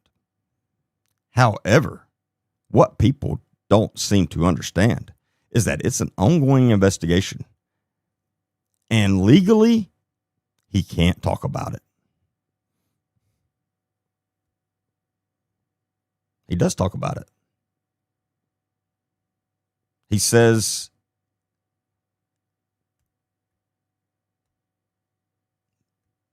that he had no clue what was going on down there and that it's not his fault.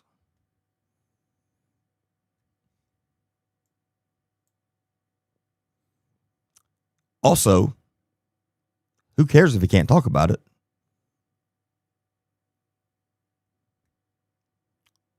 We're not talking about him because he doesn't talk about it. We're talking about it because it happened. Again, I don't understand this statement at all. I'm not a very smart person.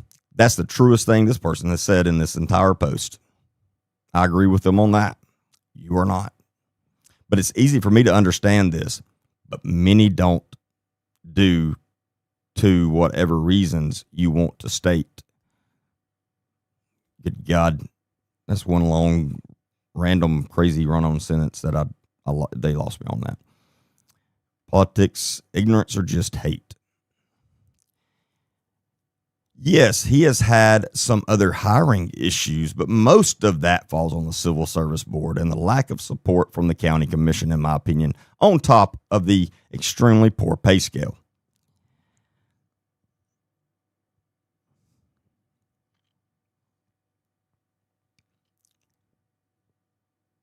Walker County must have the most powerful Civil Service Board in the world.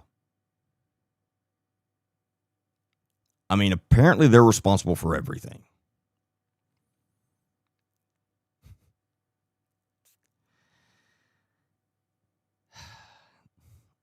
Guess whose fault it is that he has lack of support from the county commission?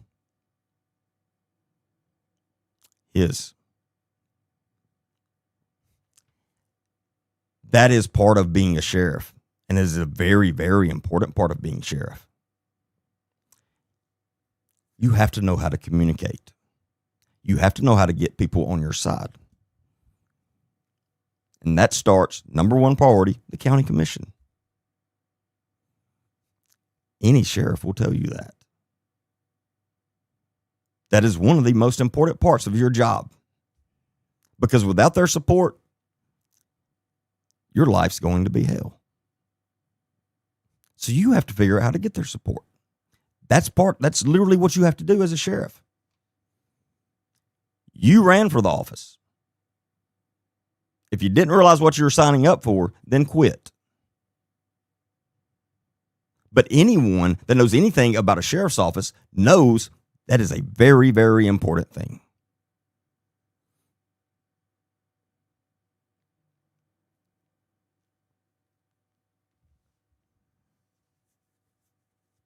You have to wine and dine them, per se.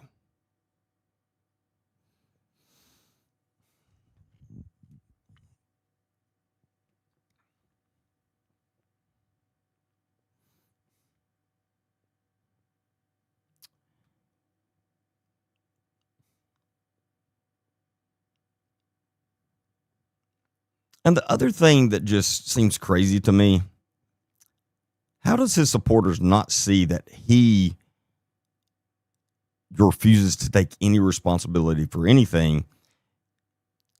So if nothing is his fault, if none of this stuff is his fault, what's going to keep it from happening again?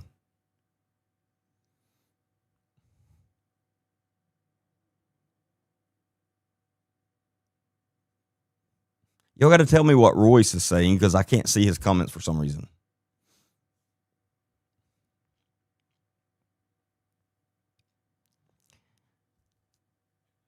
But how does people not see that?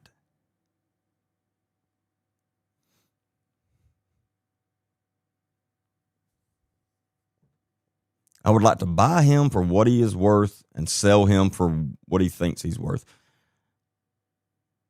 Royce, I promise you couldn't afford me, buddy. Ask my wife.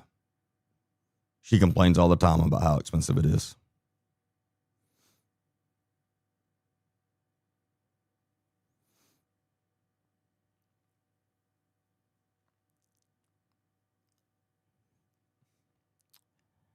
But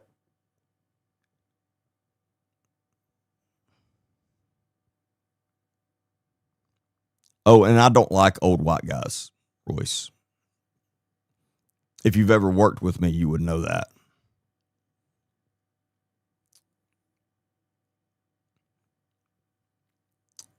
I'm very biased against old white guys because most of them are just like you and they think they run the world. And they think everybody owes them something and they think everyone should bow to them.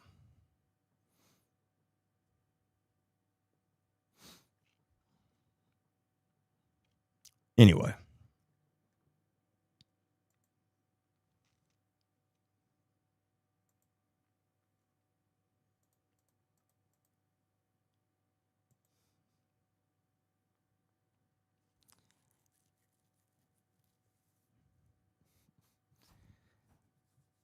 Here we go.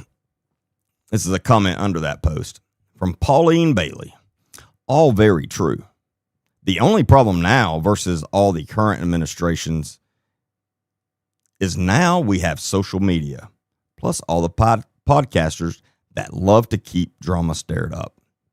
You mean you have people out actually telling the truth now, and they're holding these elected officials accountable. That's what you mean, Pauline. You don't want people held accountable.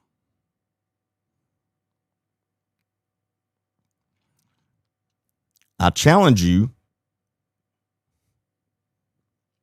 and I'll show you all a message I got. Just as I said in that the other day when I got this other message I'm going to show you all in a minute. Show me one thing I'm lying about. If you say I'm lying, then my videos are everywhere, my posts are everywhere. It should be very easy for you to produce that. So show me. And this is the one I love. And half of them don't even live in Walker County.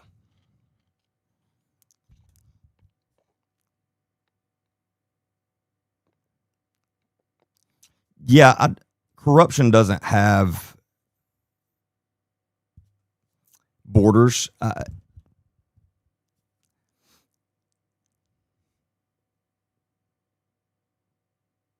I've never understood this train of thought. You don't live here, so you should shut up.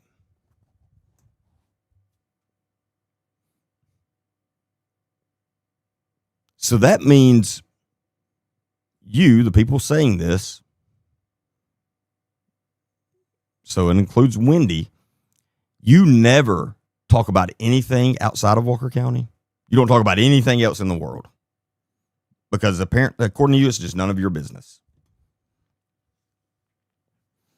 I've never understood that train of thought.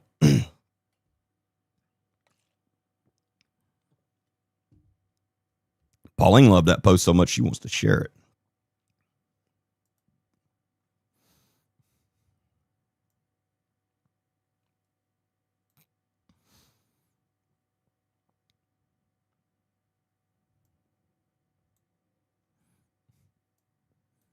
Here we have someone with some sense. Said, Jennifer, now you got more in this fight than you're letting on. Somebody said that she was sleeping with J.J. Jones or J.J. Jackson. I'm not saying that's true. I'm just repeating what other people were saying in the comments earlier. So they were saying Jennifer Ragsdale has a side relationship with J.J. Jackson.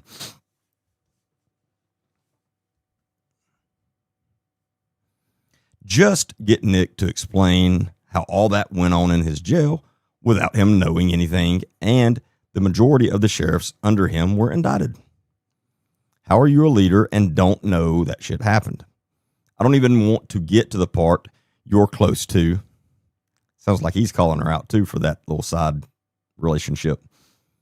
But I'm just worried the kids with mental issues that are just displaying it that needs help and not put in a jail to be tortured and frozen to death. That's not the only one, but the only one they were caught with. That's a very good point. Because we know how hard they tried to cover it up. I also knew 2 other of the people in his care that was shot, and I could go on, but never an apology. Yeah, no, he doesn't take responsibility for anything. Pauline has gone to the school of excuses, the same one that Nick Smith went to. Blame the state for not having the help for the mentally ill.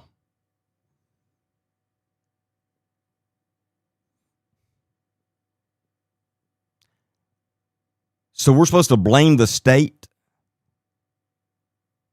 that most of the Walker County Sheriff's Office was corrupt and tortured a man?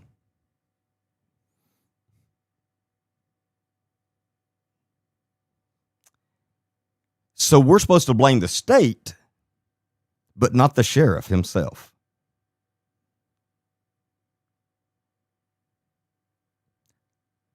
Pauline has no idea how stupid she is sounding. None. She's clueless. Blame the state, but not the actual sheriff that was there. Yeah, that makes a lot of sense. There is no one and nowhere to take them. Again, that is a problem every single county in this state has to deal with. That's not just a Walker County problem. Luckily, the other counties don't torture them and take their lives. I know this from firsthand. I bet you do, Pauline. I think you got a little bit of those issues too. Dealt with my stepson that we couldn't get help for. Well, if he was raised in your house, I can see what his problem would probably be. Yes, it was partly drug induced, but still, he was a hazard to himself. And there are things that cannot be discussed when there are still open investigations. Again, with that crap, we don't care that they're not. It happened. That's the problem. Not that it's not being discussed. The problem is that it happened, Pauline. And I would bet if that was your son or your family member that happened to, you wouldn't be saying the same stuff.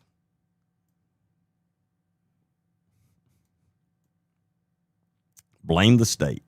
Not the actual sheriff, but the state.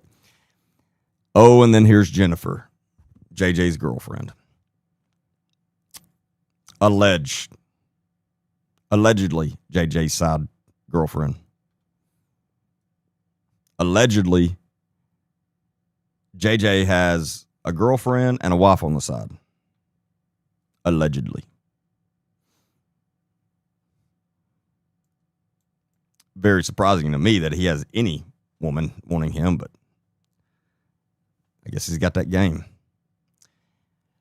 For starters, who is going to harass you? Also, you clearly didn't read the whole post. I said that I copied it. I don't have anything in the fight. I do support Nick Smith, Sheriff of Walker County, and will continue to show my support. If the investigation is still open, he cannot talk about what happened. According to him, he doesn't know what happened, so he couldn't talk about it anyway. Also, Poe is too old. Again, I agree with that. And Akins is not a post certified. Guess who else is not going to be a post certified soon? Nick Smith. Because a post is pulling his and Ralph Williams, his chief deputy, certifications. So again, if his supporters had any sense at all, they wouldn't be bringing that up, because that's about to be turned right around against them. And while that is not a requirement for sheriff, why would we want someone as sheriff with no arresting powers? It doesn't mean you don't have arresting powers if you're the sheriff. You have arresting powers. The irony, though, of this comment, when the sheriff she is talking about and supporting is literally right now been indicted and under indictment for hiring non-certified deputies and giving them a badge and a weapon, and at least one of them put him in a school as a school resource officer, completely untrained. And two of them, not only were they not certified, they will never be allowed to be certified. A post has said that. So, again, the sheriff she is taking up for,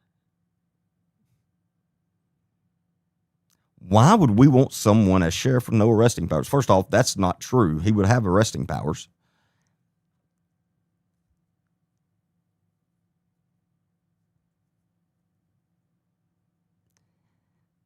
Yes, I have saw. No, you have seen. Yes, I have saw that he said if he wins, he will get his certification. Exactly. Very simple. But then that would mean the sheriff would be in the police academy for 12 weeks. Oh my God. What would they do?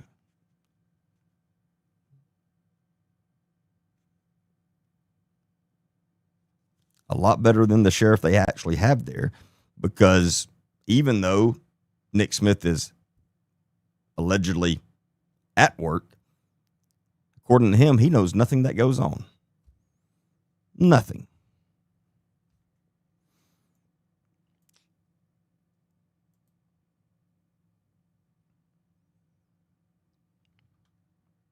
Oh my God. I swear on everything, I just clicked on my pictures and that was right in the middle of that. I was not trying to single that girl out. That was just divine intervention. That kind of made my day, actually. But that was a complete accident.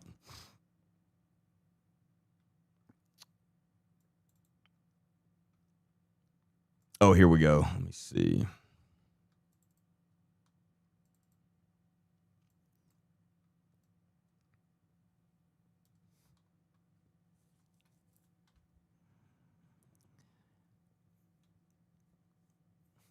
And I know how, and I take this very serious. If you message me, if you send me any info about any case or anything like that, I will never repeat your name. Nobody will ever even know you messaged me. Not even my team. So if you are giving me any information, never will I repeat your name. Again, I take that very seriously. I know how serious that is, as I protect you just like I would an informant when I was working in my previous career. I would never repeat your name to anyone, not even the police. Nobody. If you message me calling me names or calling me a liar, I'm probably going to share your message.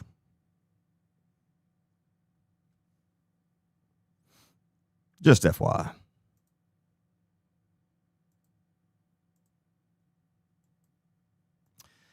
So, Christy Moore, and I have no idea who she is. This is the messages I get. Just random. You are spreading lies. Shame on you. And then I screenshotted this before I responded back, but I responded back.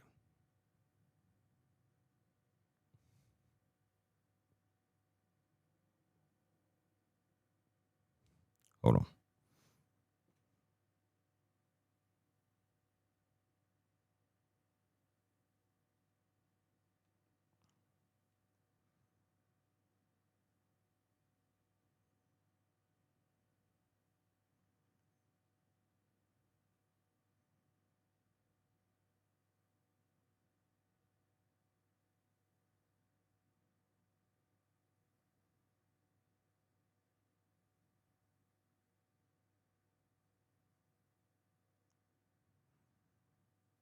I'm getting called out and flack for what I said about old white guys.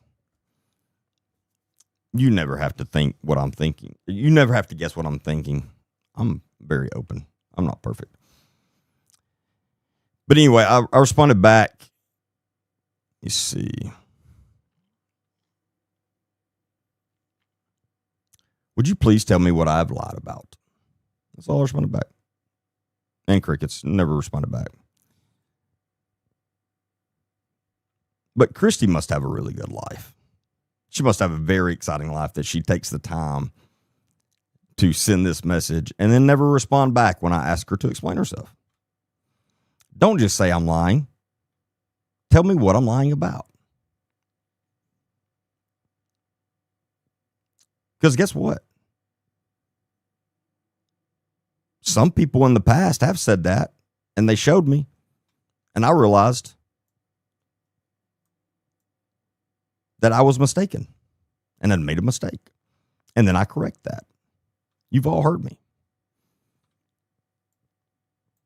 I've had to make, I think, 2 videos correcting something that I said that ended up not being the truth. Now, obviously, when I said them, I thought they were the truth, but I misspoke or misunderstood or trusted someone I shouldn't have. And when I got called out for it, then I corrected it. And I said, hey, I messed up. But don't just send me that.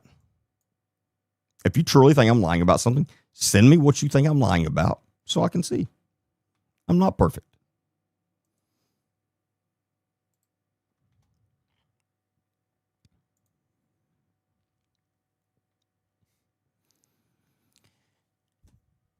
Anyway, about the old WGs, the old white guys. Obviously, I'm not talking about every old white guy. No, that started when I worked for Ford for that year, selling trucks. Wow. I would rather deal with a criminal any day than an old white guy trying to buy a truck. Any day. They give you the most, and if you're in sales, you know exactly what I'm talking about. They give you the most trouble of anybody. It's just wow. And it was always the old white guy. And so it became an inside joke there. And when I would see, my office was right at the front, at a big front window overlooking the parking lot. And so when I would see an old white guy pull in, I would tell everybody, like, I'm not going out there. This is y'all's. I'm not taking them as a customer at all. Because it was just, and of course, like I said, it wasn't all of them. I had some that were great people. But man, the only ones I ever had issues out of was old white guys. So that's where that comes from. So I'm not talking about every old white guy. If you think I'm talking about you, then you probably need to fix your attitude. Because if you think I'm talking about you, then that means you know what I'm talking about. And you know that you think the world owes you everything and that you run the world and that everybody should bow down to you.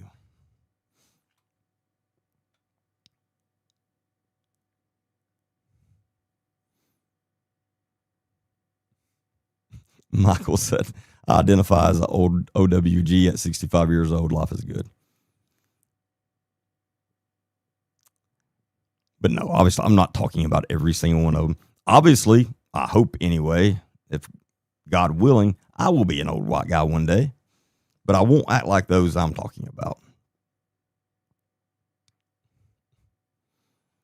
See, Lisa agrees. She said, in over 30 years of customer service, you're not wrong. They definitely are the biggest. Well, I'm not going to finish that, but no, they're hard to deal with in sales. They just talk down to you so much.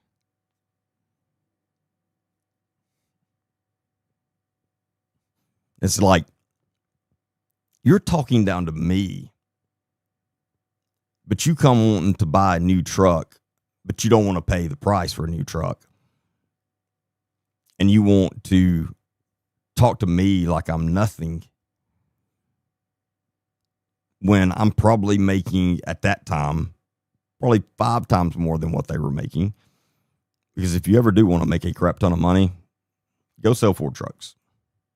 For the right dealership anyway. At the end of the day, it just did not fulfill me. And so after a year, I had to go back to doing something with law enforcement.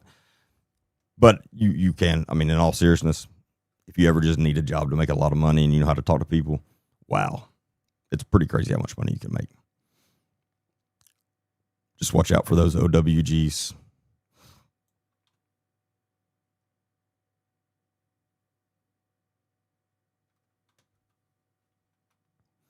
Old white guys' lives matter.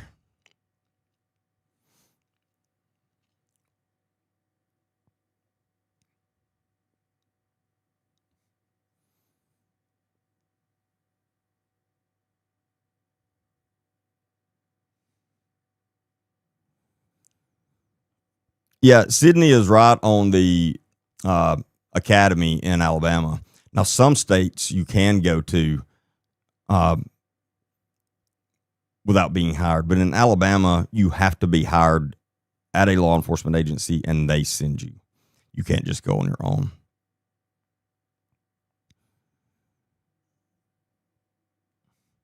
So that's why Jason Akins is saying he has to wait until he's elected sheriff, because then he will be able to go, but he can't go yet.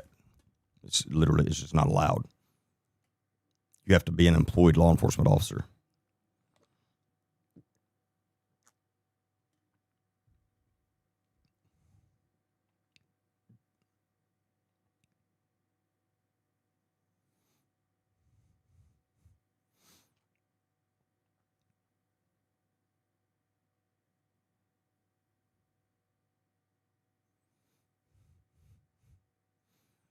I can't wait to see you old. You will be so get off my lawn. I bet you will.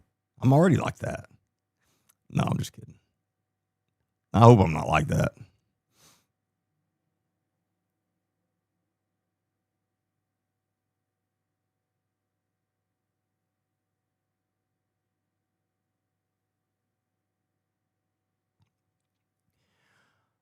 What will the other guys do for the drug problem in Walker County? Have any of them talked about the plans? I don't know that I've heard like just specific plans.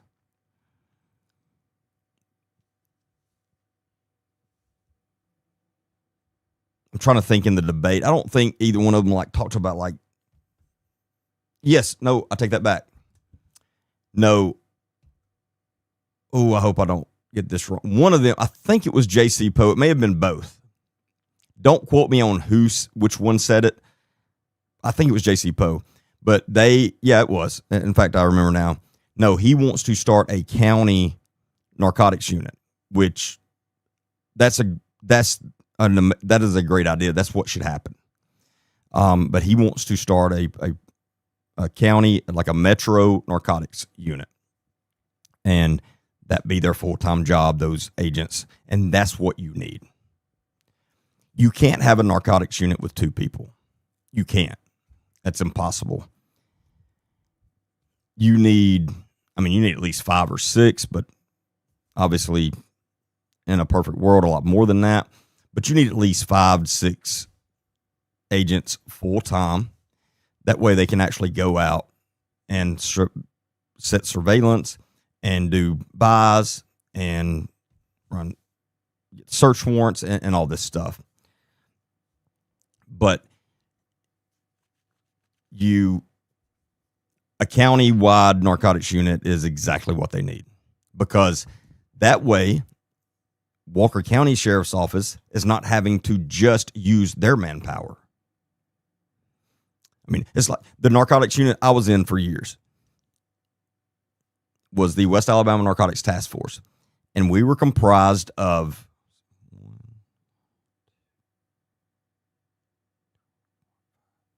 6 agencies. And we had, I think at one point, we had like 18 agents in narcotics. So we had 18 of us working full-time narcotics. But we were pulled from 6 different agencies. So it's not because the sheriff's office wouldn't want to put 18 of their deputies. I mean, that takes a lot of manpower. So, and even if the only other agencies that can contribute is Jasper, well, sheriff's office give 3 people, Jasper give 3 people, boom, there you go. And then you put a few of them at least on the state task forces where they can pull those resources in when needed, and possibly on a federal task force. You have at least one of them on a federal task force so you can pull those resources when needed. It's very simple. I mean, it really is. But there's a reason that Nick Smith would never have that, because he doesn't want any outside agency seeing what they do. It's simple. I mean, that is a fact.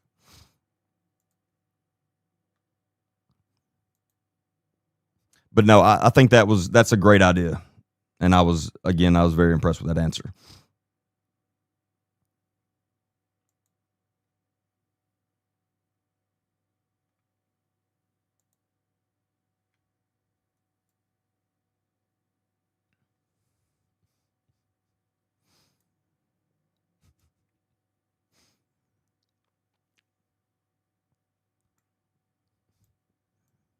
If y'all are not, my team just sent me this post that Michael Fleming with Criminally Curious Podcast just posted. If y'all are not following him, you're missing out.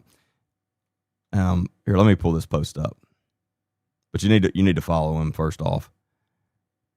He's a very intelligent guy, like a very intelligent investigator, but he's also pretty funny too. But let me show y'all this right quick.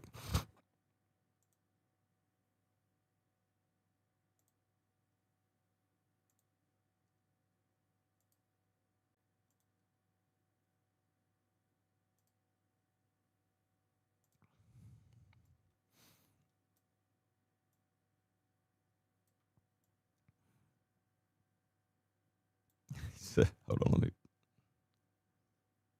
Oh, this. For those that haven't embraced humor and satire as a coping mechanism for dealing with the world's BS, this is satire, which uses humor, irony, exaggeration, and or ridicule to expose, denounce, or criticize human voices, follies, abuses, and shortcomings. Although it is funny, the deeper purpose is to provoke thought and shame individuals, businesses, elected officials, or society into improving. Very well said. The fact that I felt the need to explain all of that, it is itself satire worthy. But let's be real. We have people that think parking on the blue diagonal lines at the front of the Walmart parking lot is okay to do, even if they don't have a handicap placard or tag sticker. And then he made this little poster thing here.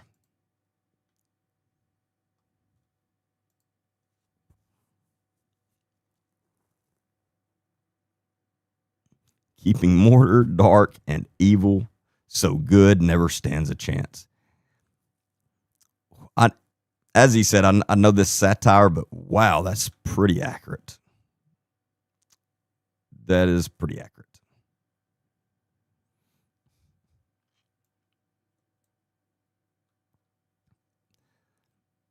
But no, I thought that was pretty funny. And we absolutely have to bring humor in as much as possible because we have to talk about some dark stuff.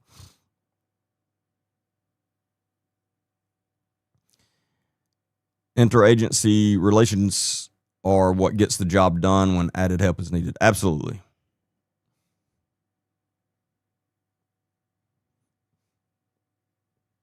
A drug task force will not work in Walker County until the corruption is gone. Well, the first step of getting the corruption gone is electing a new sheriff. That's number one. But interagency metro units are a good way to rid corruption because you have them watching each other.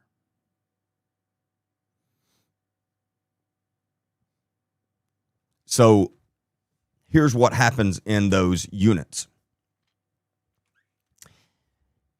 If you have a narcotics unit that's just comprised of deputies from the sheriff's office, and say the lieutenant of the unit, you see them do something that is unethical or illegal, but we'll stick with unethical. And you know that lieutenant and your sheriff are really good friends.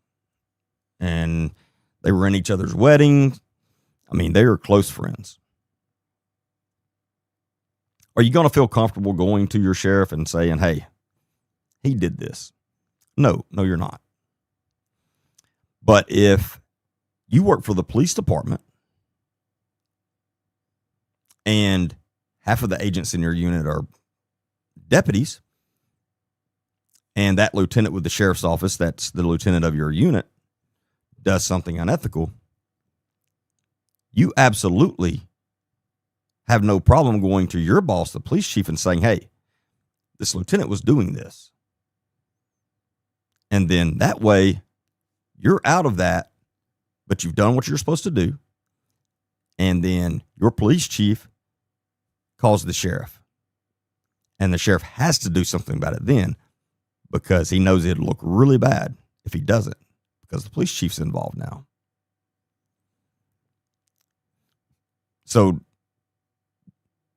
again, this is all exactly why Nick Smith would never stand for a multi-jurisdictional narcotics unit. Never. Any sheriff that is completely against those kind of units, that's why. They don't want checks and balances.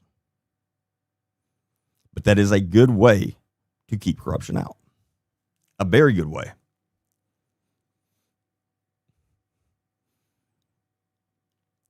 I agree, Andrew. Andrew said any kind of oversight from any other agency is, I think, a necessity to maintain integrity. Absolutely. And if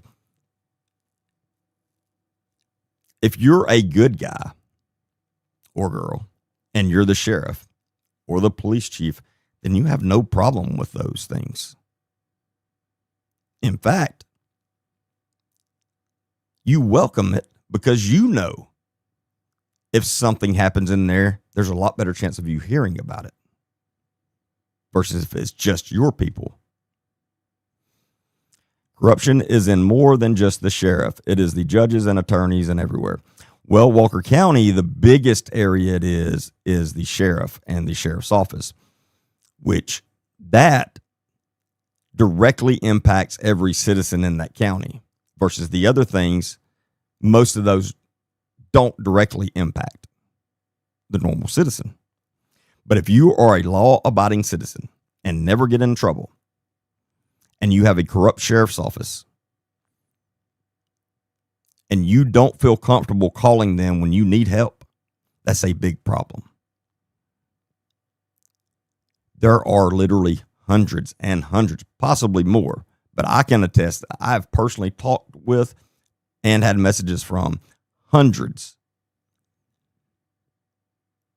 of Walker County citizens that tell me no matter what, there's no way in hell they would ever call the sheriff's office because they're scared of them.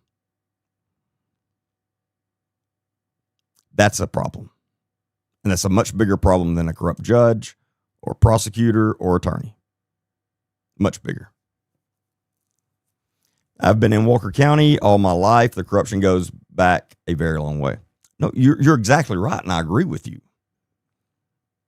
And that's exactly what Nick Smith originally ran on, that he was going to fix that he was going to rid the corruption.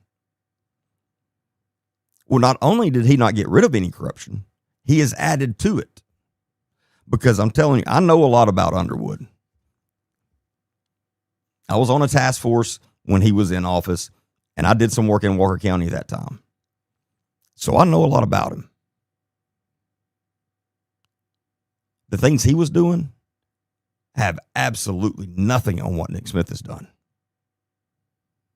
Nothing. Like I'm telling you, we're talking about night and day difference.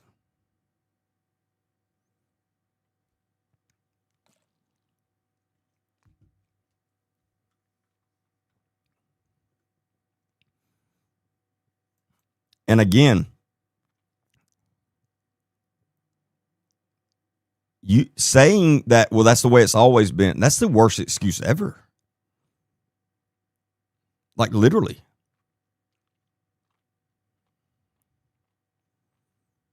Yeah, like Toby said, Underwood is a POS, just not as bad as Nick. Absolutely. And if you'd have told me this was going to be this way, before Nick Smith got in office, I would have told you you're crazy. I'd be like, nah, it's not going to be worse. That's for sure. Oh my God. Not only is it not worse, it is way, I mean, I'm telling you, we're talking about night and day difference here. I mean, the things Nick Smith has done, and I mean, full proof of what I'm saying. I have factual evidence, full proof that proves Nick Smith is the worst sheriff Walker County has ever had. Simply the fact that over 30% of the entire freaking agency has been federally indicted. That's never happened. And as far as I can find, this never happened anywhere in the entire United States with an agency that size, ever. With an agency as big as Walker County Sheriff's Office or bigger. To this date, and I'm not saying it definitely doesn't, that it definitely has never, ever happened. I'm saying I cannot find it, and I have looked. So if anybody does find that, please send that to me. And I'm curious because I've searched and searched and searched trying to see, is this the worst? And so far it is. So far, from what I can find, this is literally the first time in the entire United States history of law enforcement that an agency of that size or bigger has had over 30% of their entire agency federally indicted within a 2-year period. And not even 2 years, a 1-year period.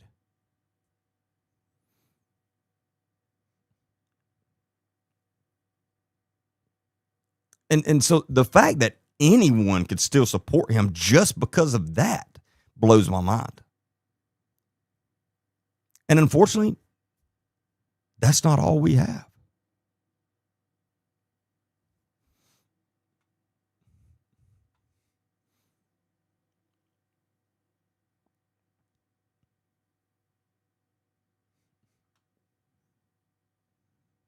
What is a net team? NET. I don't know what that is.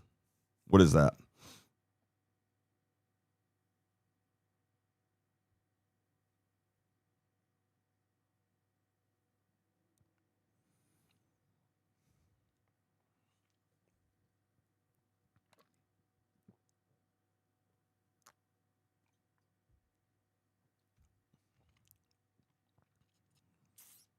But trust me, this is the most corrupt the Walker County Sheriff's Office in all has ever been. Ever. Oh, narcotics enforcement team. I've never heard a unit called that. I don't know. That must have been way before my time. Because I can't think of, I don't think during my time in law enforcement that they ever had a narcotics unit up there. I mean, maybe. Oh, I know. No, they had they had like a 2 or 3 man unit. With that one guy that I don't think he's no longer with us. I can't remember his name. I do know what you're talking about.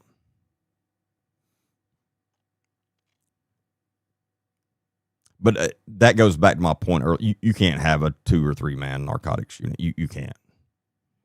That's worthless. That is not even close to enough people to do anything.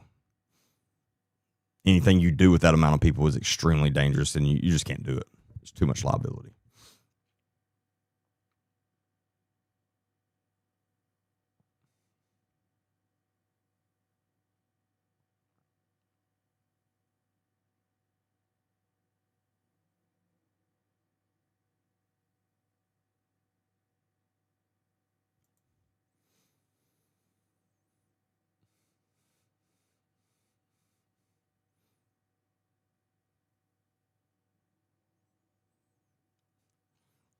Andrew says, I'm just curious, has anyone ever heard Nick say anything about being a recovering addict of any kind? Has he ever publicly admitted to at one time using drugs in his younger youth? Because the reason I ask is because before he ever became a cop in Parrish, it was common knowledge that he was a party boy. To be honest, I don't remember ever knowing him of ever having any kind of job at all until he became a cop in Parrish. Alabama, where he literally just started arresting all of his friends and associates that he had been buying and selling drugs with. And that's facts. Like, everybody knows that, like literally everybody. I'll say I have heard that more times than I could ever count. I just have no proof of that. So I'm not going to go around saying that.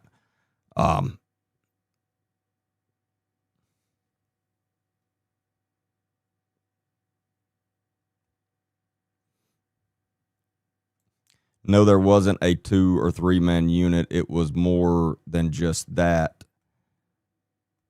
Okay, how many people was on it?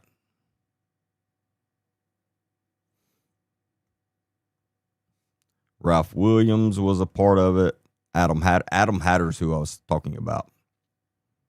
Was part of it. Paul Kilgore was part of it. I don't know. I've never heard of him, but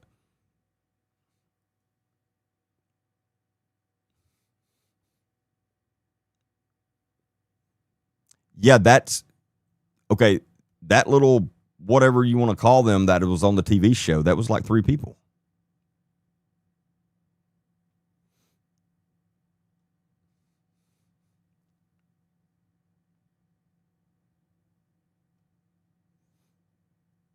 So how many people are you saying was on it? Because I'm almost positive it's like 2 or 3 people.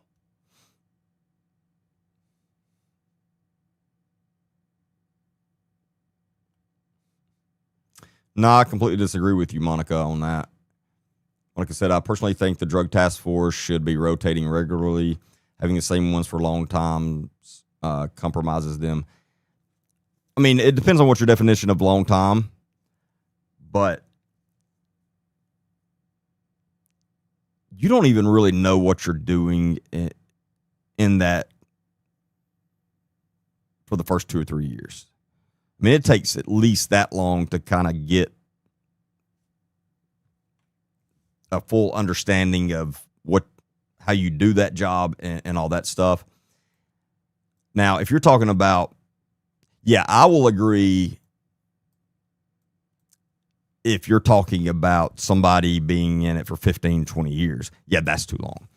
Not because I think it compromises them.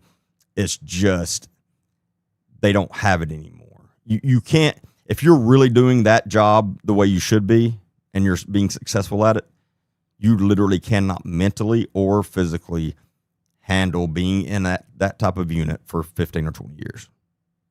You can't. Like, it would, if you're doing it right, there's no way you could work that many hours for that long. I mean, it would take your health you wouldn't live long after that.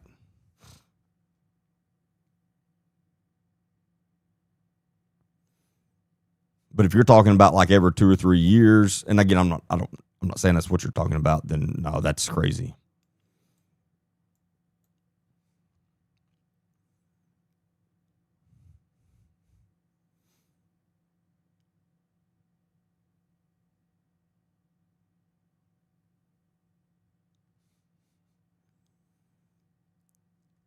There were more. I know for a fact. Can't say on here, but I know. You can't tell me how many there was? That doesn't make sense.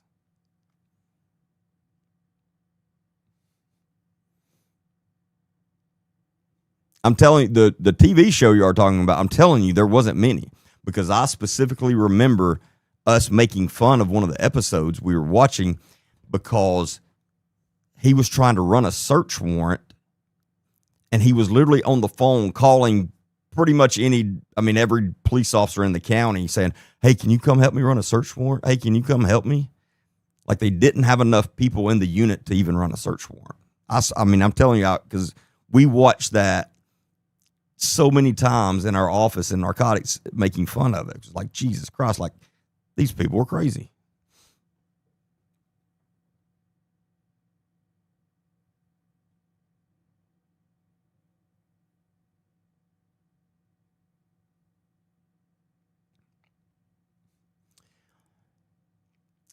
That was in 2012 when the FBI brought them down for misuse of seized funds. Who they indicted people? Because I didn't know about that. there was not 9 or 10 people. No, there's no way they've never had the manpower to be able to have 9 or 10 deputies on a drug task force. Like, there's no way. Like, literally no way. There's no way they had 9 or 10 full-time narcotics agents. I mean, that's just things I know. I mean, that's impossible.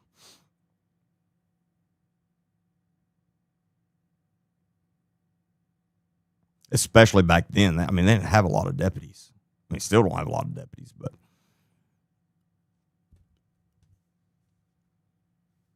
I'm telling you, that's impossible.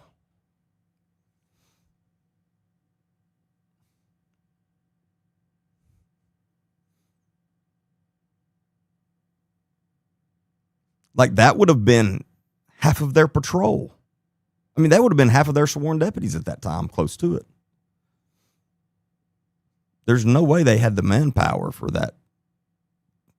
There's no way. Not full time. No. Again, I remember the show where he was having to call around people hoping he could find random people to run a search warrant.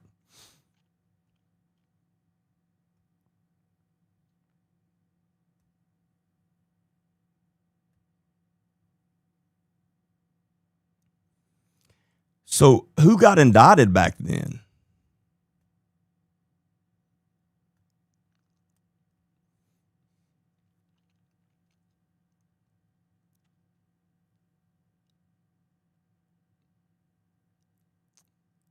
Like, I'm legit curious because I've never heard of that.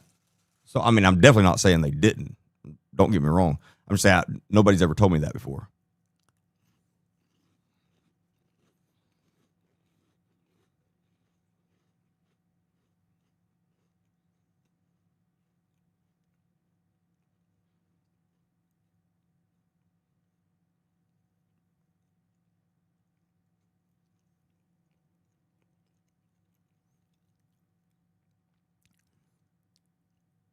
Tammy said, from what I understand, they were DEA. Who was DEA?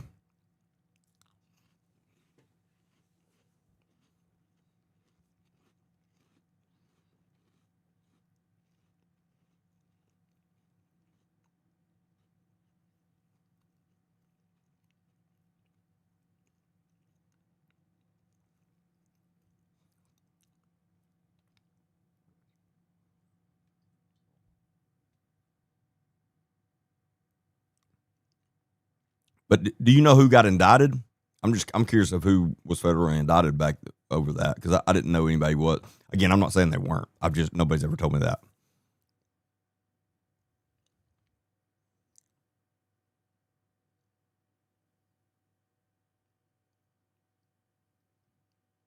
Yeah, I've heard about all. I've heard about all that, Billy. That's what I'm saying. But nobody's ever said anybody got federally indicted, though. The investigation was ongoing when Kilgore, who they were focusing on, mysteriously lost his life, and Poe left to go to Jasper PD in 2014. Yeah, I've heard about all of that.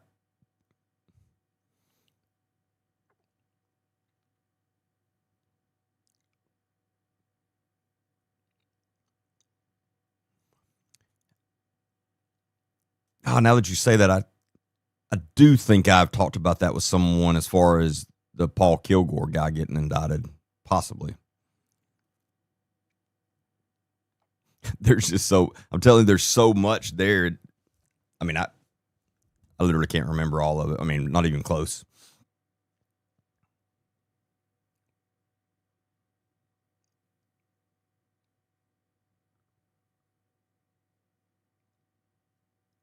But no, I've heard there's a lot of people told me that that was very suspicious.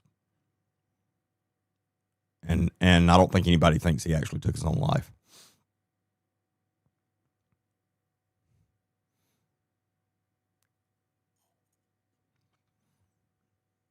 Didn't the FBI shut the last task force down? Yeah, technically, apparently, yeah.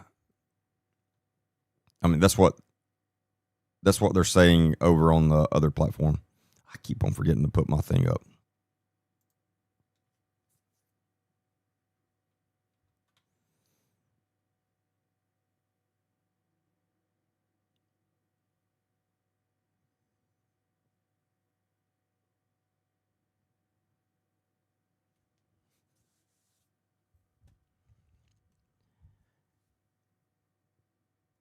But Andrew, what you're saying, I think you're spot on.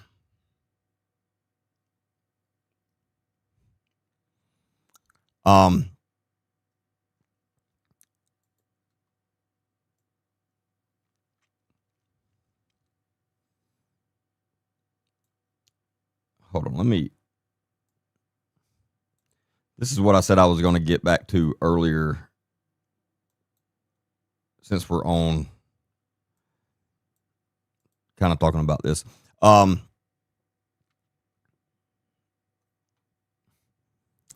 can remember stuff from the 70s and 80s you would not believe. Oh, trust me, I would believe them now. I'm telling y'all, the stuff that's going on right now is,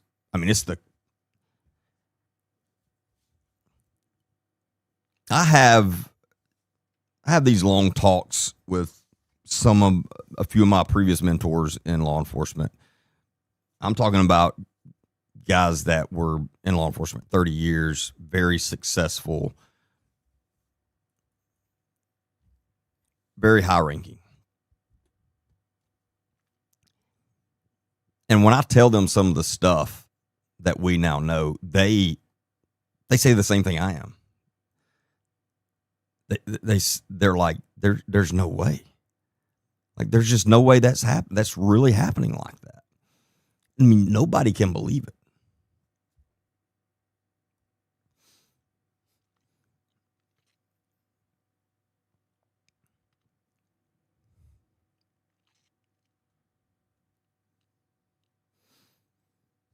But,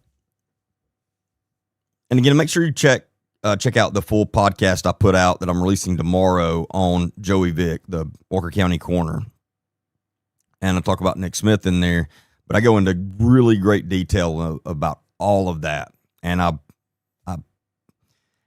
the pattern I point out in it is very disturbing, to say the least.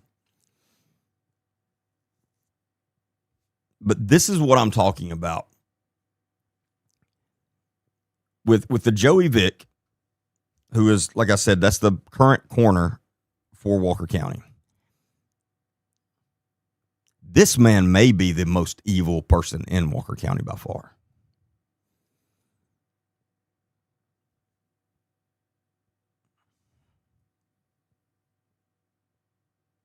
There is truly no telling how many victims there are from Joey Vick. There's no telling. Children through adults. Quite a few of them have stepped up and come forward now. Like a lot more than the 2 or 3 that we see publicly. A lot more.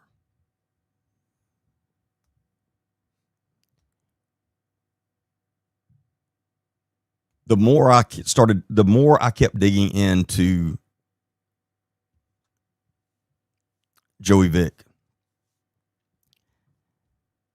the more crazier I thought I was being. And I kid you not, yesterday during the day, I was looking at some stuff and putting some things together. I had some conversations with some people. And I literally started to question my sanity. I did. And I was like, I think I may be kind of losing my mind. Because there's just no way all of this is happening and it's just been allowed to happen this long.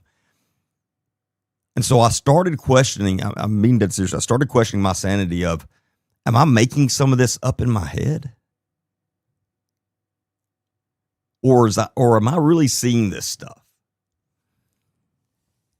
And then And last night, I had a conversation with someone that's been in investigative journalism for a long time, and they've done some work in Walker County. And I didn't say anything to them about that. We were talking about something else. And then I brought up Joey Vick, and I was like, this, like, I think this is going to be way worse than anything I've seen. Like, this is getting really crazy. And this is the statement they made in a message. Oh, trust me, it gets worse. There was a time I started questioning my sanity and thinking and going to somebody that was working with me and saying, am I really seeing all that? Like, is this what's really happening, or am I just losing my mind? And I about fell off my couch when I read that message. I was like, holy shit, that's exactly how I was feeling today. And I said that. I was like, and they said, but they assured me, no, this is all really happening. And then I realized it was all really happening. And it's so bad that I will more than likely spend the rest of my life fighting corruption. That's what they said. And I responded back and said, you have no idea how much better I feel now after hearing you say that, because I was literally starting to feel the same thing. Like, I was starting to wonder if it was too much, if I was going to be able to continue handling everything I was learning. And I've seen some horrible things in my career. Like, I'm telling you, I've sat across and interviewed pure evil people before. This stuff in Walker County right now,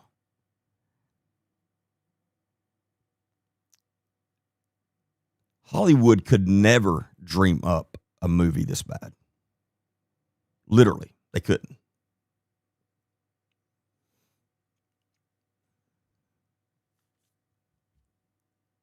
So anyway, you have Joey Vick, who is the coroner.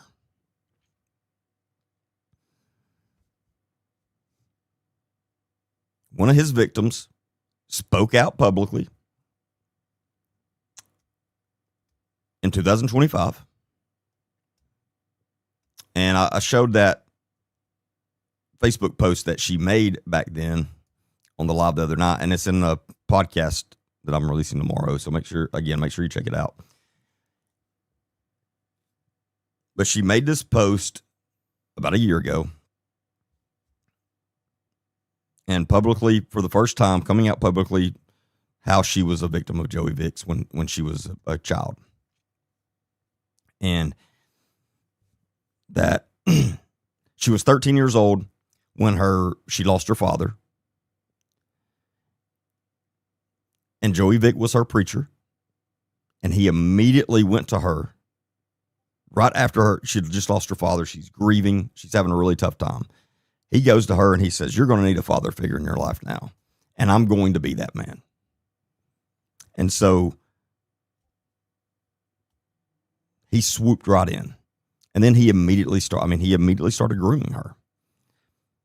And by the time she was 14, he started SAing her.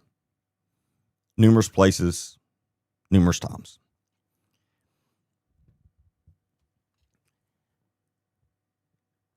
So she comes out publicly about all of this and is very specific. And then earlier this year, Joey Vick brings a lawsuit against her, suing her for defamation, libel, a few other things.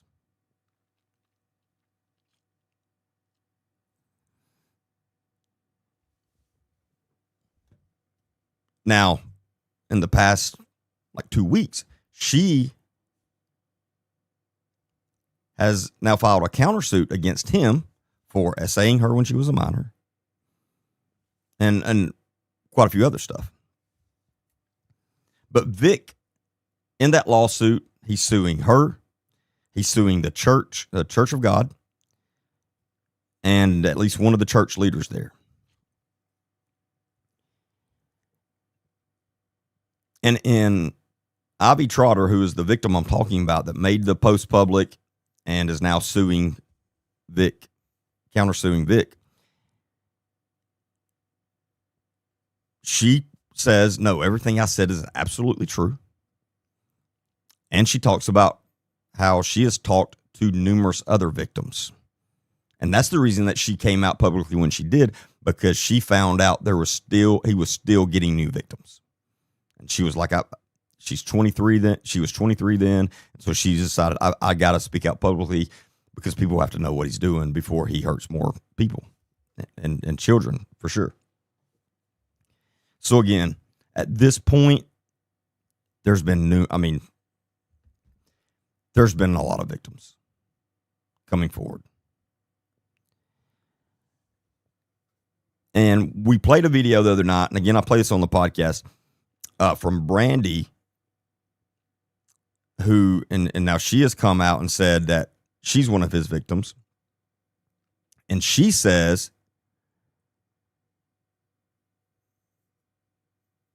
that she believes there are thousands of victims. Now, I don't know if there's thousands, but she believes there is. I fully believe there's hundreds at least.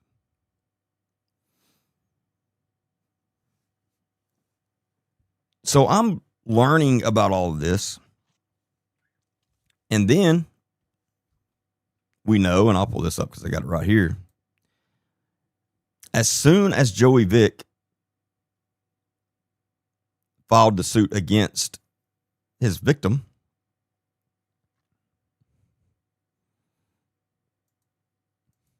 Nick Smith made this post. Well, it looks like the fake accounts' identities will be brought to light through the legal system over the next few months. Can't wait to find out who X100 really is. So Nick Smith learns that a victim of the current coroner of his county, who just so also happens to be one of his really good friends, has been accused of essaying a minor.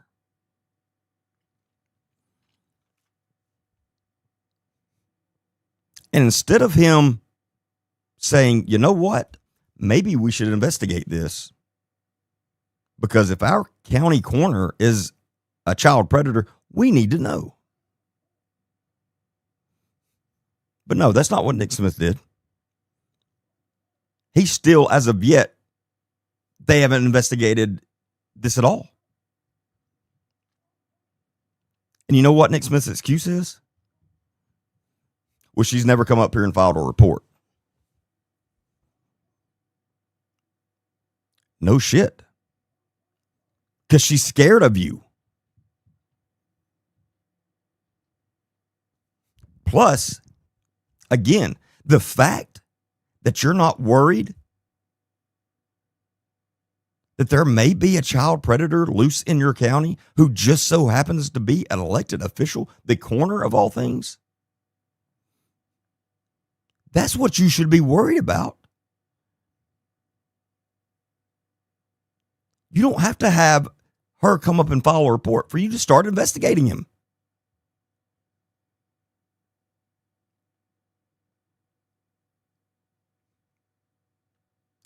Any good sheriff would be like, hey, we're investigating this because if this man is a child predator, we need to know.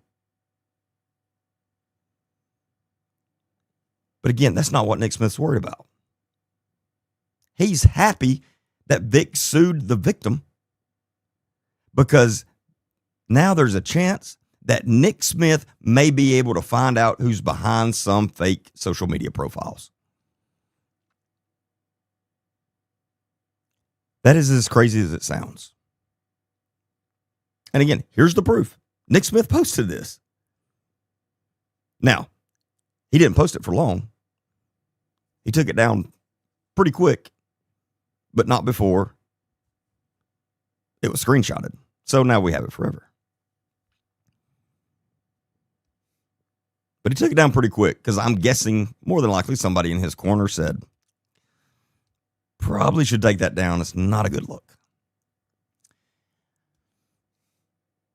But he doesn't care that the coroner has all these allegations and needs to be investigated. He doesn't care.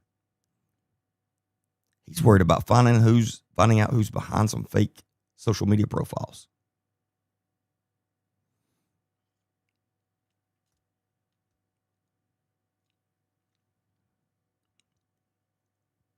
And I can speak on this. We get tons of fake profiles on all the platforms making crazy comments about me, sending me threatening messages.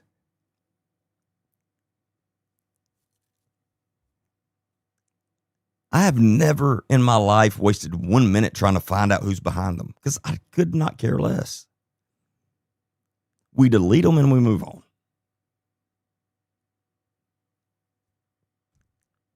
It's that simple. Like I could not care less. If you don't have the balls to say what you're wanting to say using your real name, you're irrelevant to me.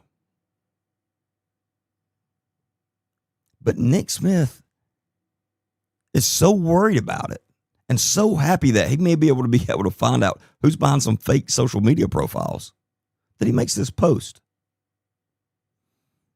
Now, why is he so happy that he may be able to find out who they are? Give me one good reason. There's only one reason I can think of. And that's so he can retaliate against them.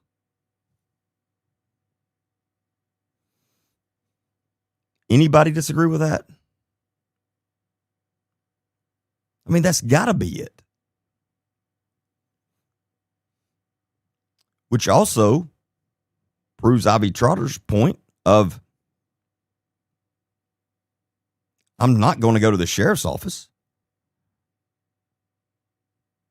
Because one, she said, she don't think he would do anything as far as investigate, which we know he wouldn't because he hasn't. And she's afraid he would retaliate. He absolutely would.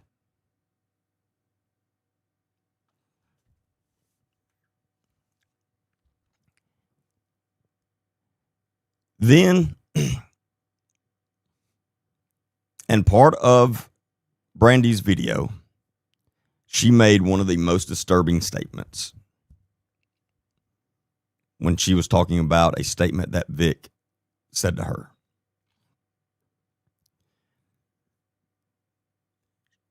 She said Vic said to her, and this is after she's an adult, you know I could do anything I want to you? Anything I want. And you can't do anything about it. Because you're just an addict. Or junkie. He called her a junkie. Because you're just a junkie. Because back in the day, she's admitted that she was a drug addict. He said, you're just a junkie, so nobody's going to care. And nobody would ever believe you over me. This is a man saying this to one of his previous victims, when we now know he has tons of victims.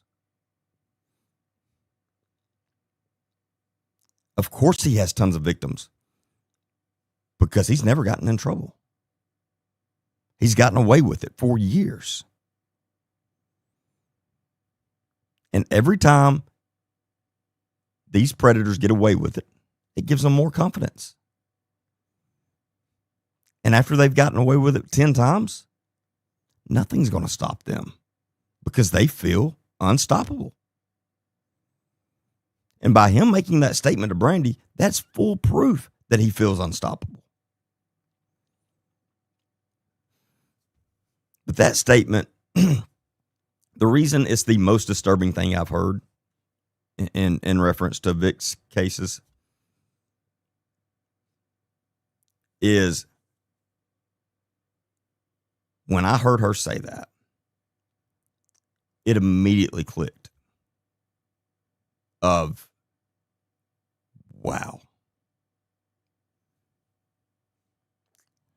We have the county coroner, who now we know is a child predator.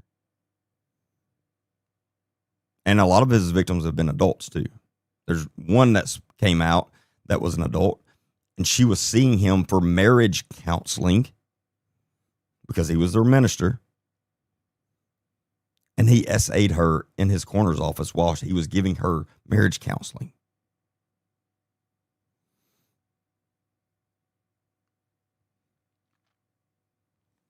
He's a sick man.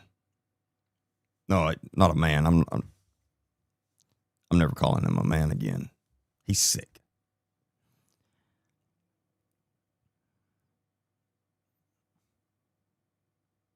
But we know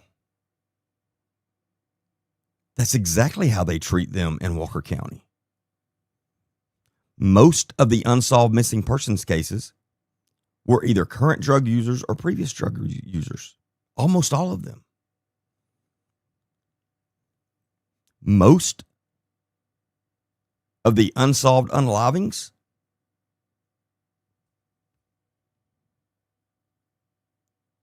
were current or previous drug users. And what somebody hit on earlier, we know how many of those unalivings that they've immediately ruled that they took their own life, when there's no evidence supporting that.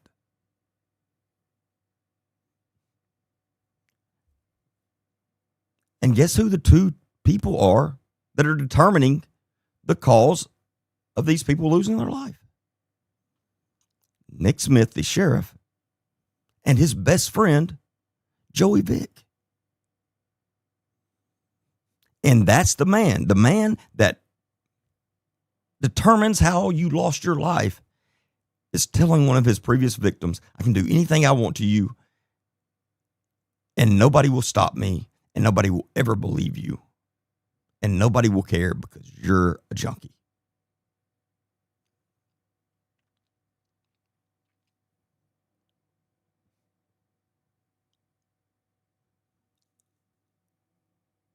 And then, again, we have a lot of these unalivings that they ruled that they took their own life. And you're like, how did they rule? Like, there's no evidence supporting that. And one of the biggest ones was the Eric Cates case. Like, if you don't realize it, they ruled the Eric Cates that he took his own life, when there was literally no evidence whatsoever that supported that. Nobody with any sense in law enforcement would have thought that.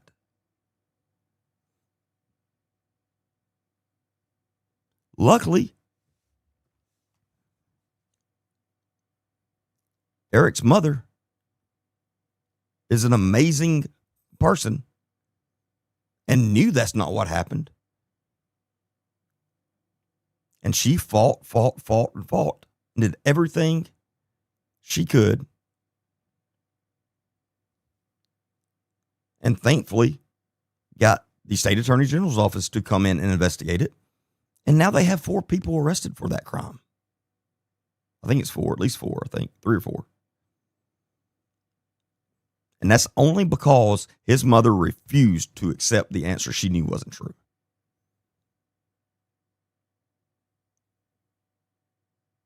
How many others are there like that? There is no telling.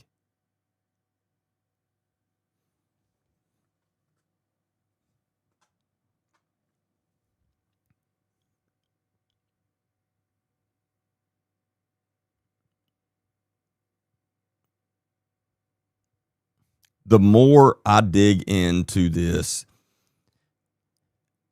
and while putting this entire pattern together,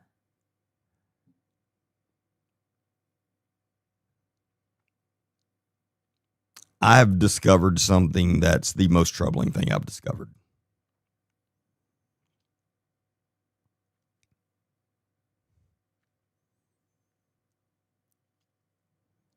And I've said from the beginning, from when I first started investigating Walker County and talking about it,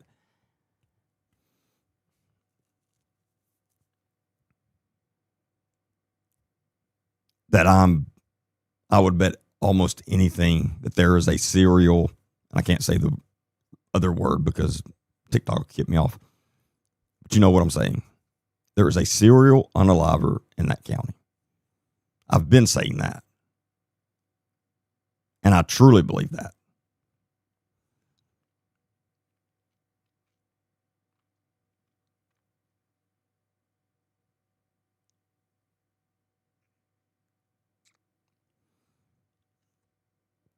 And I'm not saying that Joey Vick is a serial unaliver. We know he is a serial assayer. We know that. But I'm not saying he is a serial unaliver.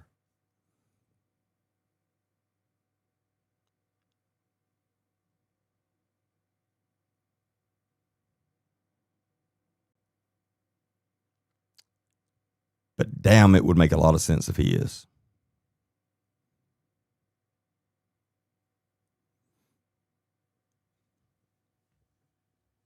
We know how powerful he thinks he is and how powerful he has been for years.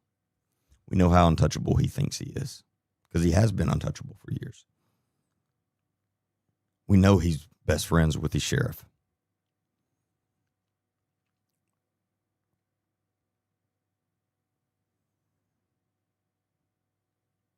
And again, we know that if you're a current drug user or have ever been a drug user, they will not investigate your case at all. If you're missing, you're just missing. They're not going to put any time and investigation into it. If you're found unalive, they're going to say you did it to yourself. And again, I'm not talking about one or two cases we know that's happened. There's been a lot where they have ruled that they took their own lives, and you're like, that no. Like, you got to have some kind of evidence supporting that. And I've always wondered, why would they do that? Are they just lazy? Well, now, no, I don't think it's because they're lazy.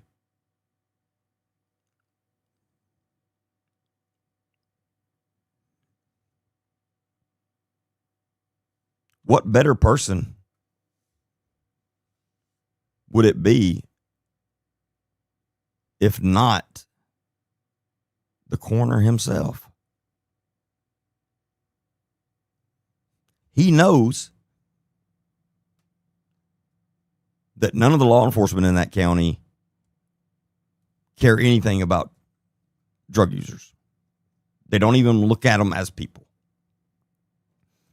Because again, almost all, not every single one, but almost all of the missing persons cases, current missing person cases they were drug users or previous drug users.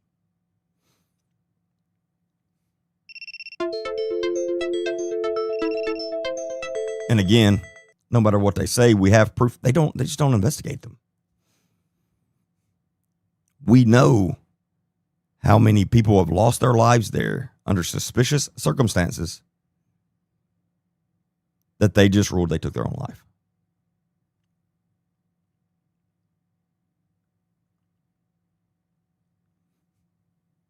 So Joey Vick knows that he doesn't have to worry about law enforcement if it's a drug user. He knows that. That's exactly what he meant when he was telling Brandy that.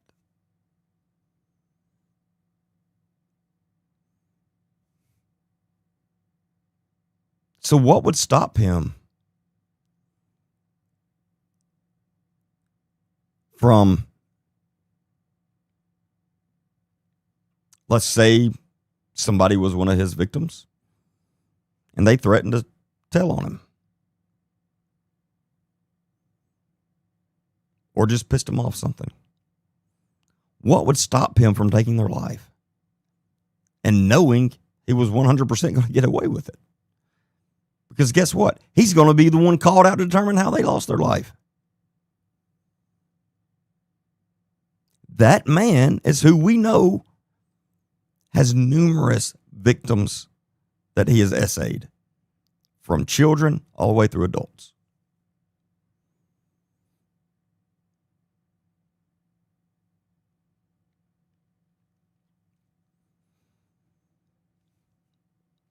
If you will do that to a child, if you will prey on a 14-year-old girl that just lost her father and start abusing her like that, you're as evil gets.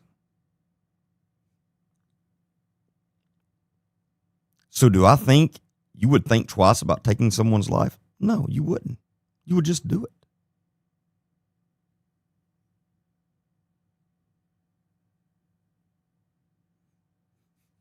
Anyway, earlier in the day, when I really fully sat down, and because I know I talked about this a little bit and was trying to kind of put it together Monday night. But when I really sat down and put this whole pattern together,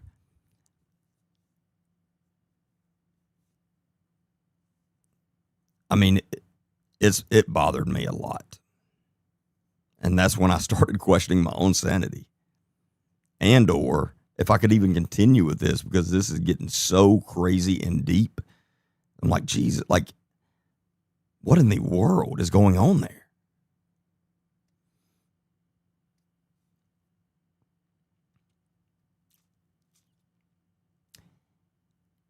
Yes, I'm going to the sentencing in Macon County tomorrow. That's why I got to go pretty soon. One more thing, because I played that phone call between that Joey Vick sued Ryan Cagle and the Church of God over. I played that Monday night. Well, yesterday when I went back and was really listening to it and trying to analyze it, I caught something that I didn't catch Monday night when we listened to it. And it's shocking to me anyway. Now, some of you may have caught it.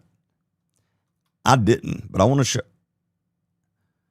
Well, I don't have time tonight, but it's in the podcast I'm putting out tomorrow, and you'll see exactly what, like, I point it all out, pretty much line by line.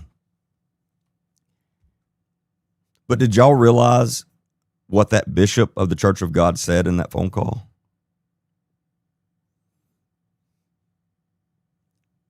He said, well, he's not going to be any more guilty than what he already is.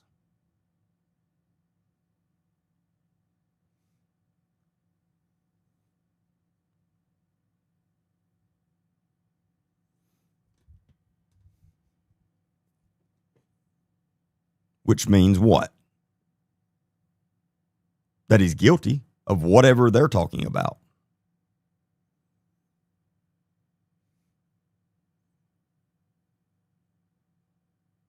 And then he goes on to say how he knows he's guilty. Oh, no, not just in their eyes. Then the bishop says, we know he's already admitted that. He's already admitted that wrongdoing and that conduct to us. So he's not going to be any more guilty than what he already is.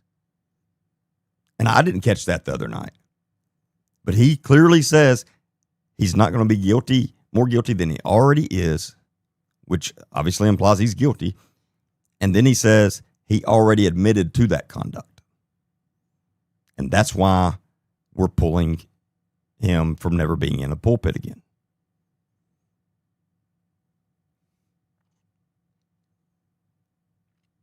So what exactly did Joey Vick admit to that bishop? Apparently something pretty bad, considering, and you can tell on the phone call, that bishop, who apparently is like the leader of the Church of God for the state of Alabama, and I don't know the inner workings of the Church of God or anything, but apparently that's what he is. he's doing everything he can to make sure that Joey Vick never steps in a pulpit again. And he says that. So we know for a fact now Joey Vick admitted to whatever he was being accused of at that point. We know Joey Vick once those accusations came out, he immediately stepped down from being a minister. Even though he was telling people he retired. But he immediately stepped down. Well, now we know from the bishop's mouth, he didn't voluntarily just step down. They told him he had to go. That they were pulling his credentials or whatever they do.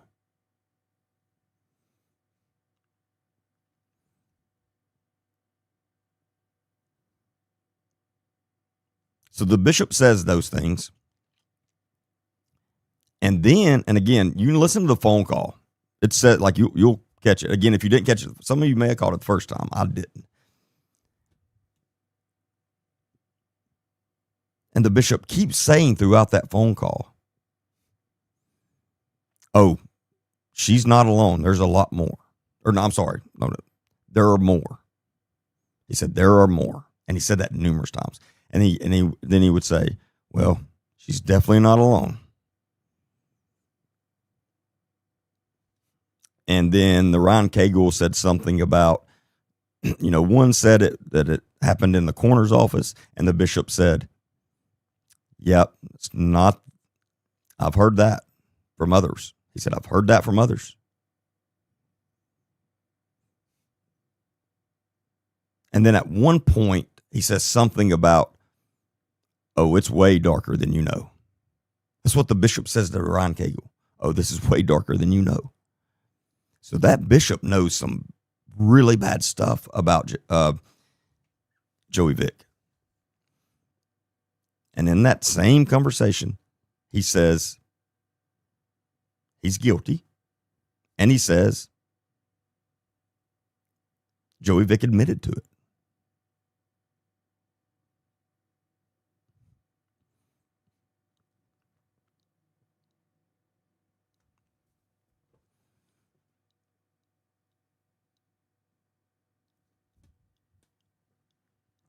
So whatever he admitted to the church, to the bishop, again, obviously pretty bad.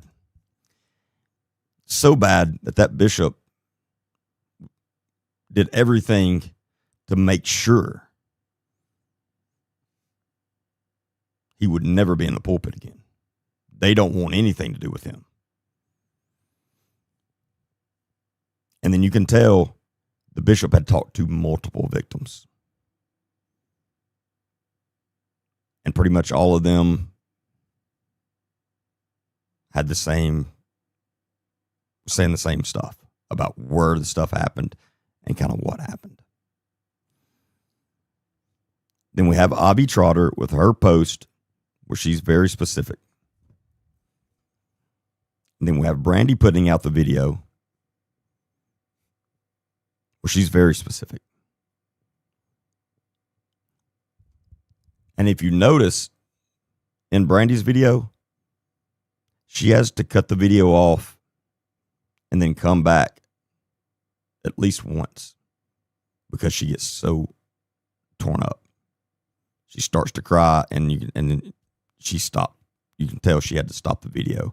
And then she came back and you could tell she had been crying. So do we think she was making that up? Hell no.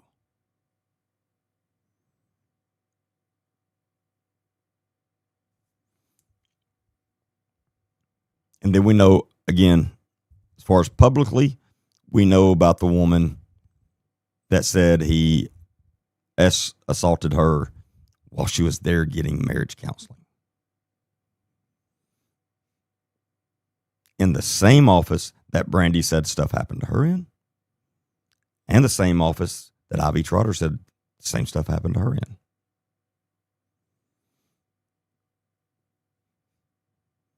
And again, remember, all this evidence we have right now. And instead of Nick Smith going, we got to investigate this. Because if this guy's really doing all this, we have to get him off the streets. No, that's not what Nick Smith does.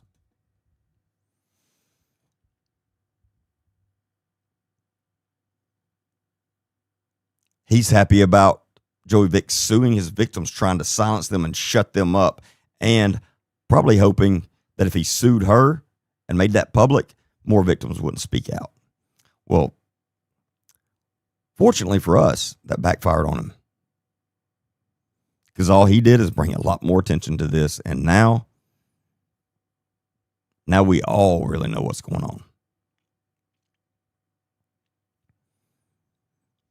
And Nick Smith is more worried about who's trying to find out who's behind some freaking fake social media accounts than, one of my best friends in the corner of our county is a child predator and has God knows how many victims now.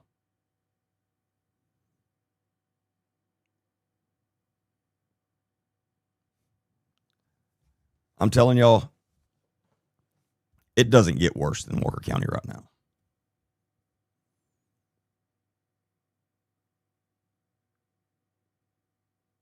It does not.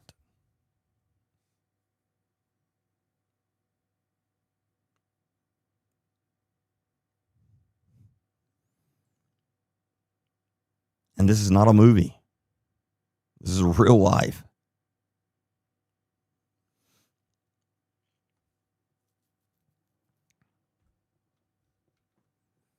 That's what we're dealing with. That's the man that Alan Estelle got up and literally acted like is one of the greatest men he's ever known.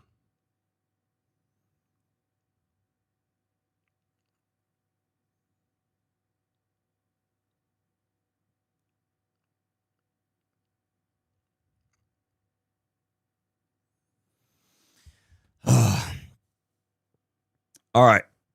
I do got to go because I've got to go all the way to Macon County in the morning.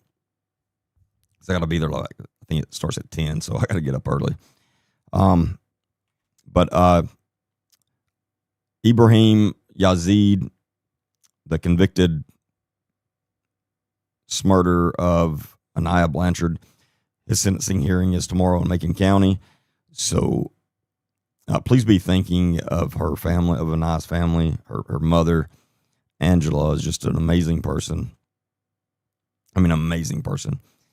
And her stepdad, her dad, her stepmom, they're all great people. And the rest of her family and friends. But tomorrow's going to be a rough day for them, either way. But I pray that the judge has seen now how evil Yazid is, and he gives him the maximum sentence. Because I'm telling you, out of anybody, that POS can never be back out on the streets again. I mean, which he won't, because I think they've got at least one other homicide now on him and 2 or 3 more grapes. I mean,